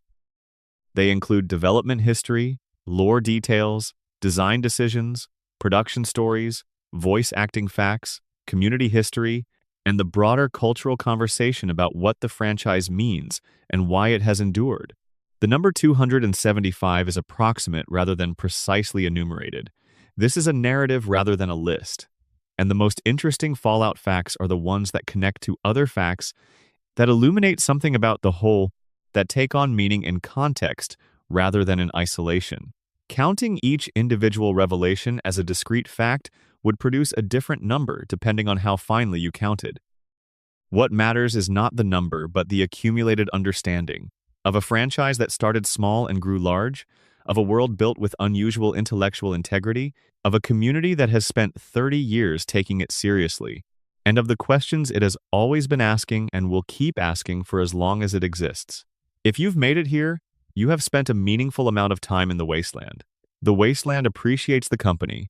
If you enjoyed this video, please subscribe and leave a comment. Tell me which part of the Fallout universe you want to explore next. The deep lore of specific factions, the hidden history of specific vaults, the making of specific games, the stories of specific companions. There is more here than any single video can contain, and every comment telling me what you're interested in helps shape what comes next. See you in the wasteland. Section 12. The Vaults in Detail. Experiments in Cruelty and Control. The vaults are the franchise's most enduring and disturbing invention, and the more you look at them, the more unsettling they become. Not because of the monsters or the radiation or the violence, but because of the bureaucratic coldness beneath them, the sense that the vaults were designed by people in suits, sitting in climate-controlled offices, running probability models and writing proposals in formal language for things that would destroy human beings. The official Fallout lore, assembled across decades of games and supplemented by design documents, establishes that Vault-Tec built a total of 122 vaults across the continental United States. Of those 122 vaults, only 17 were genuine control vaults designed to actually function as advertised and shelter their populations from the nuclear devastation above. The remaining 105 vaults were experiments, and the scope and variety of those experiments say something deeply uncomfortable about what Vault-Tec imagined human beings were for. To understand why Vault-Tec was running experiments at all, you have to understand the organization's relationship with the Enclave, the shadow government faction that runs through the Fallout universe like a hidden thread. The vaults were not primarily intended to preserve American civilization. They were intended to produce data about how human populations behave under extreme stress, so that when the Enclave eventually emerged from its own private bunkers, it would have enough information about population psychology, mutation rates, genetic drift, and social structure to rebuild a society designed around control rather than freedom. The humanitarian branding was always a cover. This makes the individual vault experiments, when you catalog them, read less like science fiction and more like the history of real-world unethical research programs Tuskegee, or MK Ultra repurposed into a game's mythology. The people who entered the vaults were not volunteers in a research study. They were civilians who believed they were being protected. Vault 11 is perhaps the most morally devastating. Its experiment was designed around a single rule. Each year, the vault's residents had to sacrifice one of their own members. If they refused to comply, an automated system would flood the vault with a lethal gas. The residents were never told why.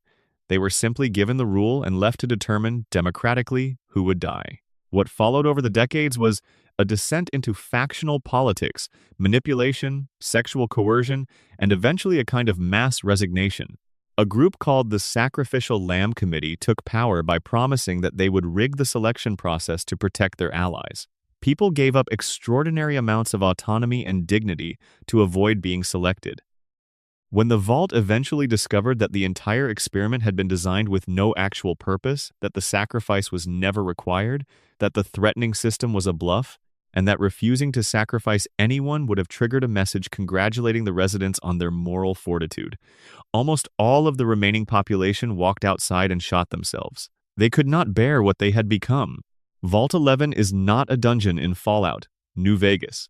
It is a meditation on how institutions manufacture consent for atrocity. Vault 12 was Goodspring's darker twin, the Vault, whose door was intentionally never sealed. Its residents received no protection from radiation. They were exposed deliberately. This produced the ghoul population of Necropolis in the original Fallout, and the story of what happened to those people slowly irradiated, slowly transforming, slowly becoming something the world above would not recognize as fully human, runs beneath the first game's plot like an underground river. Vault 22 housed an experiment in sustainable agricultural production, using the Vault's closed environment as a laboratory for plant growth optimization. The experiment was going well until the plants started fighting back. A fungal spore that the researchers were cultivating as a soil enhancement developed a symbiotic relationship with the cave-dwelling organisms in the Vault's lower levels, and eventually began infecting the human residents. The infection produced a form of mind control. The infected residents became vectors for spore dispersal, moving toward open areas, and the Vault's research logs document with terrible clinical precision the moment when the scientists realized that what they had been studying them back. The Vault is full of plant life when the player finds it in New Vegas, beautiful and absolutely lethal. Vault 21 ran a different kind of experiment. Every dispute between residents was settled by gambling. Food allocation, housing assignments, relationship rights, all determined by games of chance. The logic was that a fully randomized social hierarchy would prevent the kind of factional politics that plagued other vaults.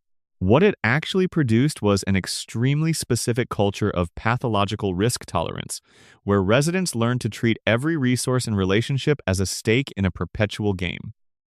The Vault's residents in New Vegas are functional, almost suspiciously so, because the gambling culture gave them a coping mechanism that happened to translate well to the casino economy of the Mojave. Vault 81 housed an experiment in medical research, specifically the development of cures for diseases.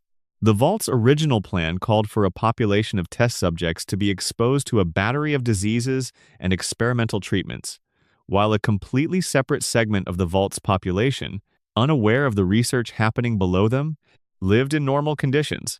The scientist running the experiment, a Dr. Olivet, was so horrified by this plan that she deliberately sabotaged it, programming the research robots to use only one test subject, a single mole rat named Mole Rat C217, rather than infecting humans. When the player discovers Vault 81 Inches Fallout 4, it is functioning, populated, and apparently healthy, because one researcher's conscience interrupted the experiment before it could cause mass harm. The player never meets Olivet, but her choice shaped everything that the Vault became. Vault 95 was designed to rehabilitate people with substance dependencies.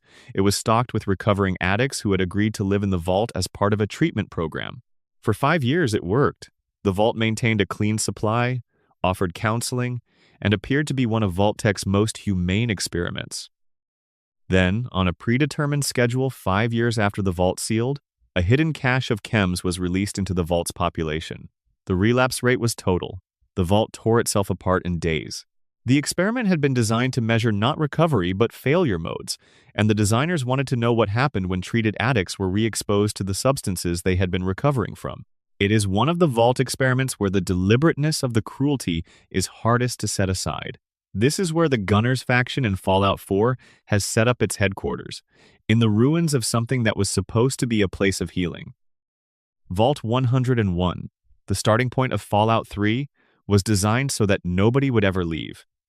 The experiment was closure. The Vault door was never supposed to open, from the inside or the outside. The Vault's entire social structure was built around the fiction that the outside world was permanently uninhabitable, that the Vault was the last safe place in existence, and that any attempt to leave was an act of madness or betrayal. The player character's father's escape shatters this fiction for the entire population. The side quest tied to Vault 101 documents what happened to the community after the player left. A civil war between residents who wanted to open the door and residents who wanted to maintain the isolation concluded in one of 3 ways depending on the player's choices. No version of that resolution is comfortable. Vault 77 is a reference buried in the game's lore rather than an accessible location, a joke vault that has taken on a life of its own. It was stocked with one man and a crate of puppets. The implication is that Vault-Tec expected something interesting to happen. The developers left the story there. The Fallout community has speculated endlessly about what that experiment actually produced, and the ambiguity is part of the pleasure. Sometimes the most resonant horror is the horror that remains unnamed.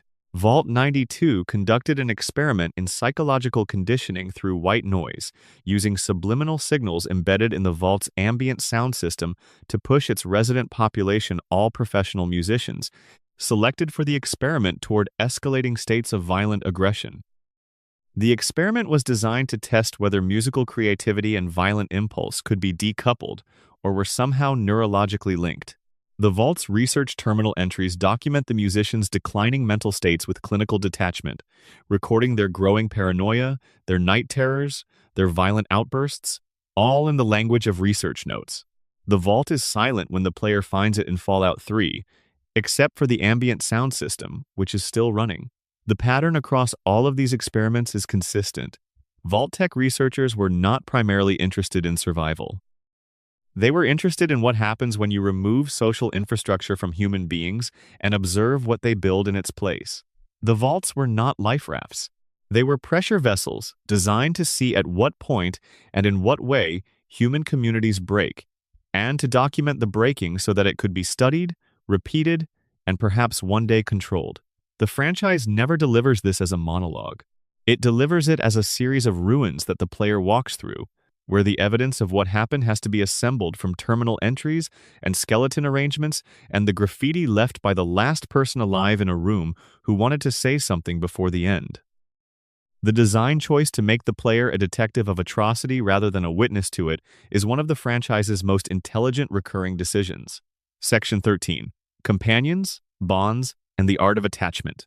The Fallout franchise has, across its history, produced some of the most emotionally resonant companion characters in the RPG genre, NPCs whose stories players remember long after the mechanical details of a playthrough have faded, whose fates they agonized over, and whose dialogue they can quote years after first encountering them. Building a companion that players genuinely care about is one of the hardest problems in RPG design, and examining how different Fallout titles approached it reveals as much about the studios behind them as it does about the characters themselves. Dogmeat is the franchise's oldest and most beloved companion. The original Dogmeat appeared in Fallout 1 as a tribute to the dog from the 1975 film A Boy and His Dog, which was itself a significant aesthetic influence on Fallout's vision of post-apocalyptic America. He could be found wandering near the town of Klamath in the original game. and keeping him alive through a full playthrough was genuinely difficult. The encounter probabilities were stacked against it, and the original designers never actually expected players to get attached to a digital dog. They were wrong about that. The response to Dogmeat revealed something about what players were looking for in the franchise, not just mechanical utility, but emotional stakes. In Fallout 2, a dog companion named Dogmeat 2 appeared explicitly positioned as a descendant of the original. In Fallout 3, Dogmeat returned as a German Shepherd who could be found near the scrapyard in the capital Wasteland, and for the first time had a robust companion health system, so that losing him felt like a real loss rather than an inconvenience. Bethesda's Dogmeat inspired such intense player attachment that the studio later made him the star of an entire Fallout 4 marketing campaign and gave him a role at the beginning of that game before any other companion. Fallout 4's Dogmeat cannot die under normal gameplay conditions. Bethesda hard-coded his survival after player feedback from Fallout 3 made it clear that his death was genuinely devastating to players in ways that broke immersion more than it enhanced it. Nick Valentine is one of Fallout 4's most discussed companions, and examining why he works is instructive. He is a synth, an artificial being created by the Institute, but he retains the fragmented memories of a pre-war Boston detective. His visual design, a vintage private eye in a worn suit with a glowing synthetic face, packages the noir detective genre inside a science fiction framework, and the combination is irresistible. But what makes Nick work as a companion is not the aesthetic. It is his interiority. Nick is deeply uncertain about his own identity. He is not sure whether he is the man whose memories he carries, or a new person who happens to contain those memories, or something else entirely. This is not a question the game resolves. Players who complete his companion quest are given the evidence to support multiple conclusions, and the choice of how to interpret Nick is left to them. A companion whose central question is one of consciousness and continuity, the philosophical question of what makes a person the same person across time and discontinuity, placed inside a post-apocalyptic RPG, accessible to players at whatever level of philosophical engagement they bring to it, is a remarkable piece of design. Boone is New Vegas's most emotionally complex companion. A former NCR 1st Recon sniper, he is found in Novak, sitting in a giant dinosaur statue, scanning the horizon through a scope for reasons he does not immediately explain. His backstory involves a tragedy he cannot fully discuss. His wife, Carla, was sold into slavery and died in the Legate's arena. The game allows the player to identify and execute the person responsible for selling her, and what happens to Boone in the aftermath of that execution is one of New Vegas's most quietly devastating character moments. He does not become happy. He does not find peace. He just becomes slightly less lost, slightly more functional, and the distance between that and okay is vast and visible. Boone is designed to make the player feel the weight of things that cannot be fixed, only survived. His ending slides, which vary depending on how the player's relationship with him developed, are among the most emotionally affecting pieces of writing in the franchise. Cass Rose of Sharon Cassidy is another New Vegas companion whose writing stands up to close examination. A caravan merchant who has lost her caravan to ambush and is drinking herself to death at the Mojave outpost. She is recruited not because she needs saving, but because the player offers her a direction when she has none. Her personal quest involves tracking down and confronting the people who destroyed her caravan, and the morally interesting thing about it is the number of ways it can resolve. She can be talked into accepting the corporate settlement money and walking away, which she hates but will do if the player makes a compelling enough case. She can hunt down the people responsible and kill them. She can watch the player burn down the operation responsible, which she appreciates in a way she cannot quite articulate. Each resolution produces a different version of who Cass becomes by the end of the game, and the variation is not cosmetic. It changes the epilogue she receives, and the meaning her story carries. Arcade Gannon is New Vegas's companion for players interested in intellectual engagement. A doctor traveling with the followers of the apocalypse, he is also the secret grandson of a senior Enclave officer, carrying the weight of an organization's sins in his personal history without having had any choice in that inheritance. His dialogue is dense with historical references, literary allusions, and political argument. He represents the franchise's interest in ideas that cannot be resolved cleanly. He is brilliant and somewhat cowardly, idealistic, and self-aware about the limitations of his idealism, deeply committed to a faction he knows has limits. His ending, in which he either escapes to a quiet life or sacrifices himself for a cause he is not sure will succeed, is a study in the difference between heroism and survival, and the question of which costs more. The companions of Fallout 4 represent a different design philosophy. Where New Vegas's companions were relatively spare in their interaction frequency but dense in their thematic content, Fallout 4's companions comment on the world constantly, react to player choices in real time, and develop approval ratings that unlock new dialogue and the ability to romance them. Preston Garvey, often cited by players as the game's most exhausting companion because of his enthusiasm for redirecting the player to more settlement work, is a genuine believer in the Minutemen's mission, a man whose optimism has survived things that should have killed it. Deacon is a railroad agent whose entire character is built on the unreliability of his own self-presentation. Nothing he says about his personal history is necessarily true, and the game acknowledges this explicitly, leaving the player to determine what, if anything, is real about him. Piper is a journalist who wants to expose the truth about the Institute and struggles constantly with the gap between what she knows and what she can prove. Each of them represents a distinct way of engaging with the game's political landscape. McCready is a returning character from Fallout 3. He was the child mayor of Little Lamplight, a settlement of children living in a pre-war theme park cavern who has grown up, become a mercenary, and is now trying to earn enough money to pay for medicine for his dying son. His story in Fallout 4 is essentially about the distance between the self you were and the self you have become, and about whether redemption requires undoing the past or simply doing better starting now. The callback to Fallout 3's Little Lamplight, the fact that players who remember that game recognize immediately who he is, adds a layer of emotional resonance that purely new players cannot access. A reminder that these games are in conversation with their own history, and that bringing prior knowledge to a new entry changes what you find there. Curie is a romance option that shouldn't work on paper. She begins the game as a French-accented medical robot in a sealed vault, genuinely baffled by human emotional complexity, and if the player helps her achieve her goal of inhabiting a human body, she begins a process of experiencing emotions she doesn't have frameworks to understand. The romance arc, in which she and the player learn what she feels by observing what she does and what she says without planning to say it, is one of the franchise's most unexpectedly tender character studies.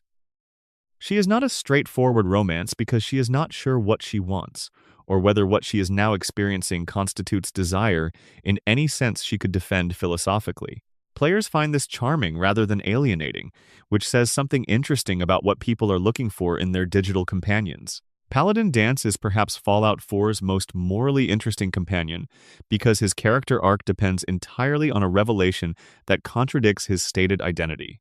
A senior Brotherhood of Steel Paladin, he is dogmatic, militaristic, and committed to a worldview that regards synths as a fundamental threat to humanity. The revelation that he is himself a synth, that his memories are implanted, that his identity is constructed, produces a crisis from which he never fully recovers. If the player defends him and keeps him alive, he remains functional but deeply uncertain about everything he believed. The game does not allow him a triumphant resolution in which he reconciles his old worldview with his new knowledge. He survives the revelation, and the survival is not the same as healing. The game is honest about that. The companions across the franchise's history form a kind of portrait of what the wasteland does to people, the specific shapes that loss, survival, hope, and ideology take when civilization's scaffolding has been removed. They are different enough from each other to represent genuine variety and coherent enough internally to feel like people rather than player utilities. The best of them change the way the player moves through the game, not by providing tactical advantages, but by making the player aware that someone else is watching, evaluating, and caring about what the player does with the opportunities the world provides. Section 14. The music, the silence, and the sounds of the end. The sonic landscape of the Fallout franchise is one of its most distinctive and carefully constructed elements, and it operates on two levels that are almost entirely separate from each other. The licensed music that plays through the game's radio stations and the original ambient scores that fill the silences between those songs. The radio stations are the element most players remember, and they work for reasons that go beyond nostalgia. The music that plays on Fallout 3's Galaxy News Radio, New Vegas's radio stations, and Fallout 4's Diamond City Radio, predominantly songs from the 1940s and 1950s, creates a specific kind of temporal dissonance.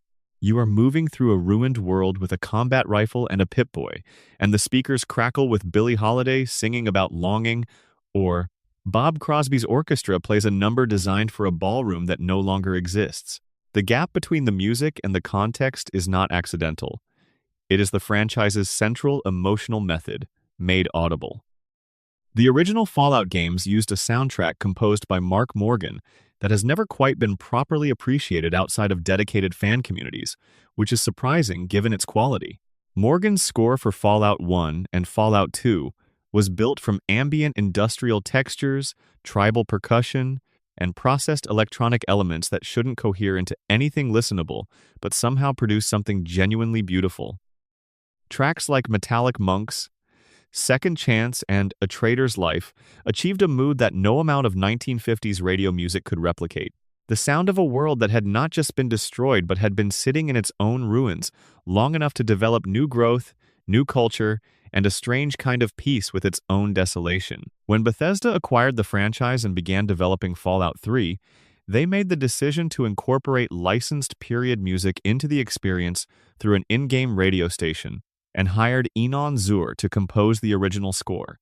Zur's ambient score for Fallout 3 is deliberately quieter than Morgan's work, more sparse, more willing to let silence do work, built to function as environmental texture rather than as a listening experience in isolation.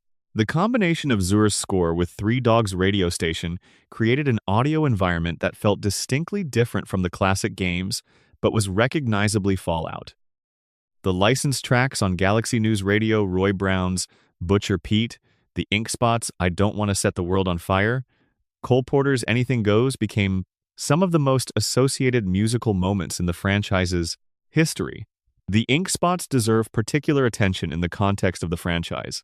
The group, active primarily from the mid-1930s through the late 1940s, specialized in a style that combined spoken-word bass verses with high tenor harmonies and simple, direct romantic lyrics. Their sound is simultaneously intimate and slightly melancholy. There is always a quality in their best recordings of warmth and impending loss living together in the same musical space. This ambiguity, the sense that a love song and a farewell can be structurally identical, fits the Fallout aesthetic with almost uncanny precision. I Don't Want to Set the World on Fire, a 1,941 song about wanting only love, nothing more became one of the most immediately recognizable pieces of franchise iconography. The song's literal meaning and its ironic deployment in a game about a world that was, in fact, set on fire, is one of those choices that seems inevitable in retrospect, but required real insight to make. The New Vegas radio stations expanded this approach by adding multiple channels with distinct cultural identities. Radio New Vegas, hosted by Mr. New Vegas, voiced by Wayne Newton, a Las Vegas entertainment institution, who provided his voice services for free because he loved the franchise, plays a mix of cocktail jazz, Rat Pack-adjacent swing, and 1950s pop that evokes a very specific vision of mid-century American entertainment culture. The station feels like listening to a Vegas casino in 1959, filtered through nuclear static. Mojave Music Radio plays a mix of country and folk recordings that anchor the game's desert setting in the American Southwest's musical traditions. The contrast between the two stations is itself a commentary on the different visions of America the game is negotiating. The ambient soundtrack in New Vegas, composed by Enon Zur, was built with a sharper regional identity than his Fallout 3 work. Desert wind, distant dust, the particular quality of silence that exists in open landscapes with no urban noise. These textures appear throughout the ambient tracks and create a sense of place that the radio stations don't provide. A player with headphones who turns the radio off and simply walks through the Mojave at night, listening to Zur's score, experiences the game as a different kind of place than the player who moves through it with Radio New Vegas playing. Fallout 4 introduced a new approach to music through Michael Kirkbride's absence, that is a different franchise through what Diamond City radio host Travis Miles represents as a character. Travis begins the game as a deeply anxious, self-critical broadcaster who can barely speak coherently on air. One of the game's side quests involves helping him overcome this, and after the quest completes, Travis transforms into a confident, competent radio personality. The mechanical change is that the dialogue between songs becomes less awkward. The character change is that a person found a way through their fear with help. This is a smaller story than most of what Fallout 4 is doing, but it is told entirely through the game's ambient audio, in the music that plays while the player is doing other things, in the difference between two versions of a voice coming through a speaker. It is good writing in an unusual medium. The sound design beneath the music, the environmental audio that fills the world when no music is playing, is one of the elements most easily overlooked and most important to the franchise's atmosphere. The specific quality of wind through a collapsed concrete structure, the distant groan of settling metal, the particular resonance of footsteps on asphalt versus rubble versus wooden floors, the hum of a generator in a settlement that someone has managed to keep running. These sounds are designed to make the world feel physical and present in a way that visual rendering alone cannot achieve. Sound designers on the Fallout games have spoken in interviews about the challenge of making silence feel inhabited. The wasteland is not supposed to sound empty, even when nothing is happening. It is supposed to sound like a place where things used to happen, and where they might happen again. The radio DJs themselves are underappreciated pieces of franchise design. Three Dog, voiced by Eric Todd Dellums, is one of the most distinctive voice performances in Fallout 3. His delivery has the exact quality of a pirate radio broadcaster who has decided to treat the apocalypse as an ongoing news story that someone should be covering. His bulletins about the player's actions in the capital wasteland, which update in real time as the main quest advances, were technically ambitious for their era. The game was tracking the player's progress and feeding it into the radio station's programming as contextual commentary. Mr. New Vegas, by contrast, is almost entirely content-free. Wayne Newton's delivery is warm and professional and says almost nothing, which is its own kind of statement about the Las Vegas entertainment industry's relationship with substance. Travis Miles in Fallout 4 is the DJ as character study. Radio hosts as distinct creative expressions, each shaping the game world's culture differently, is a design pattern worth noting. The Fallout 76 soundtrack by Enon Zur includes a full symphonic score written specifically for West Virginia, incorporating Appalachian musical references and folk song structures in ways that distinguish it from his work on the previous mainline games. The score is frequently cited as one of Fallout 76's genuine successes in its early reception. Reviewers, who were deeply critical of the game's other elements, consistently noted that the music was doing exactly what it was supposed to do. Zur's decision to incorporate the melody of Country Roads into the ambient score, a song permanently associated with West Virginia as a cultural identifier, was both obvious in retrospect and required real care. In execution, since leaning too hard on an iconic popular song within an ambient score risks parody, he found the balance. The broader lesson of the franchise's audio history is that sound is the element most directly responsible for emotional state in games, and the Fallout franchise has always known this. The choice to use period-appropriate licensed music was a solution to a design problem. How do you establish the cultural context of a retro-futurist 1950s aesthetic quickly and efficiently that turned into one of the franchise's most loved features? The specific tracks chosen, the specific DJs chosen to present them, the specific ambient scores layered beneath them, all add up to sonic environments that players carry with them after the screen goes dark. Somewhere, someone is hearing Butcher Pete for the first time in their real life and immediately experiencing a physical memory of the capital wasteland. The music worked. Section 15, The World Outside the Wasteland, Merchandise, Media, and the Franchise Beyond Games. Fallout has, over nearly 30 years, accumulated a cultural presence that extends well beyond the games themselves, and tracing the shape of that presence reveals something interesting about how a game franchise becomes a cultural institution. The franchise's merchandise history is long and varied. Vault Boy the Cheerful, thumb-up mascot whose image appears throughout the game world as an in-universe piece of propaganda, is one of the most recognizable video game iconography pieces of the modern era. His image appears on clothing, bags, phone cases, jewelry, and the kind of mass-produced consumer goods that indicate a property has escaped its medium and become a general cultural reference point. The Vault Boy bobblehead series, which had its in-game counterpart as collectible items in Fallout 3 and its successors, became one of the franchise's most successful physical merchandise lines and has sold millions of units. The franchise's integration of its own iconography into in-game collectibles, making a toy of a toy, is one of those details that rewards thinking about.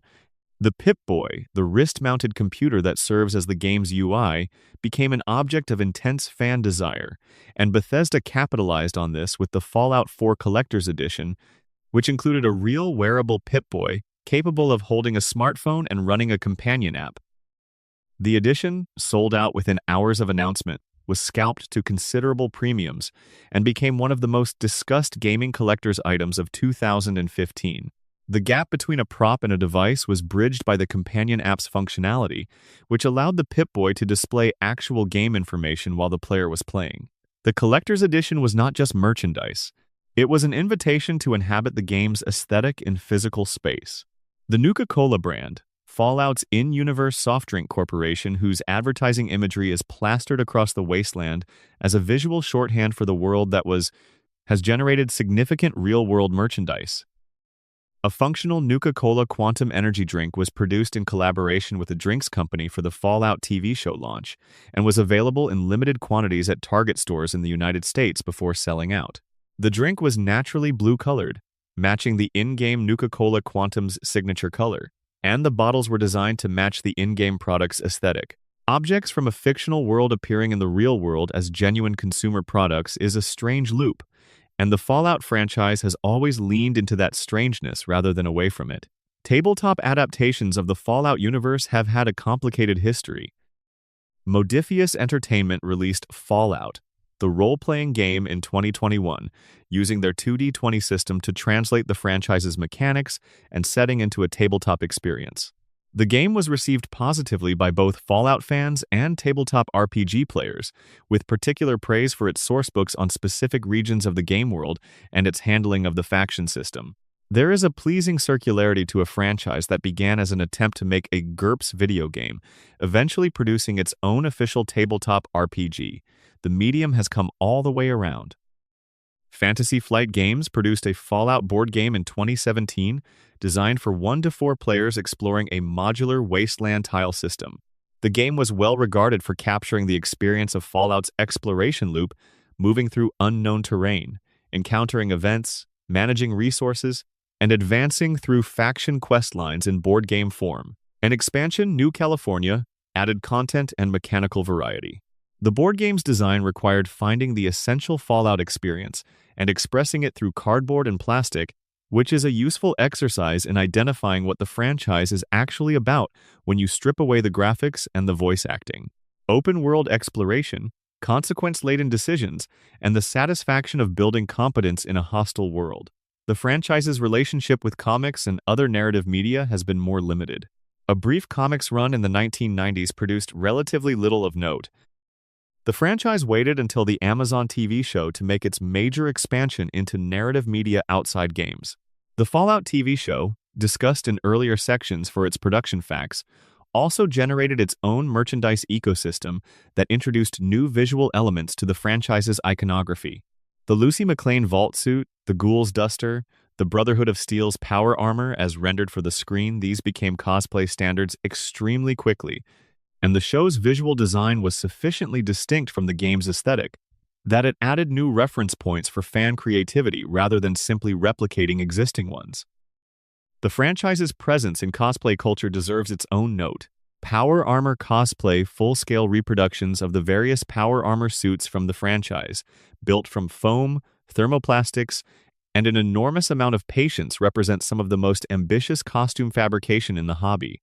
The suits are large enough, complex enough, and iconic enough to be immediately recognizable in convention settings, and the craftsmanship community around Fallout Power Armor cosplay has developed techniques that have spread into the wider cosplay craft community.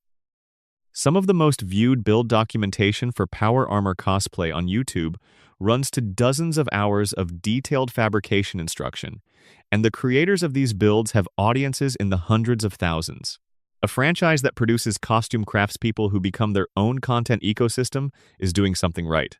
The franchise has also been the subject of a significant body of documentary and analytical content beyond this video.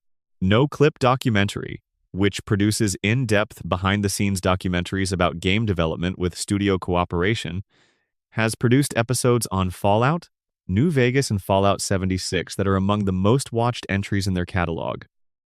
The Fallout New Vegas documentary in particular, which included interviews with Obsidian developers discussing the production circumstances, budget constraints, and the Metacritic bonus controversy, has been watched millions of times and functions as an important historical record for a game whose development circumstances were, at the time, not widely understood. The critical and analytical writing about the franchise is substantial. Channels dedicated to Fallout lore examining the timeline, the faction histories, the unresolved mysteries of the game world, the implications of specific in-game texts have attracted audiences of millions, and the depth of fan engagement with the franchise's lore is genuinely remarkable.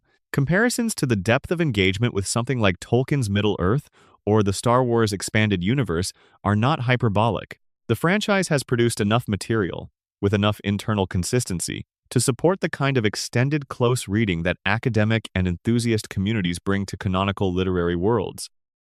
That this level of engagement has grown up around games that began as a small team's passion project is one of the more remarkable things about the medium's history. The franchise's influence on subsequent game design has been touched on elsewhere in this script, but the merchandise, media, and cultural presence tell a different story about influence. The story of how a game becomes a shared reference point for a culture, how its images and phrases and sounds become the material people use to signal belonging to a community, to reference a shared experience, to say to another person across any number of cultural distances, "I know this world too." Vault Boy on a keychain. The opening notes of "I Don't Want to Set the World on Fire" on a soundtrack. A power armor silhouette on a t-shirt. These are cultural shorthand now, and the people using them are not all gamers, and not all of them have played the games, because the franchise has become large enough that its imagery circulates beyond its medium. That is the ultimate measure of cultural impact. When the images escape the original context and begin to mean things to people who have never encountered the source. Fallout has done this. It is one of a small number of video game franchises that has crossed that particular threshold, and the fact that it did so while maintaining enough intellectual integrity to reward close reading is what separates it from the broader category of successful franchises. It is not enough to be everywhere. The best things are everywhere and still worth returning to.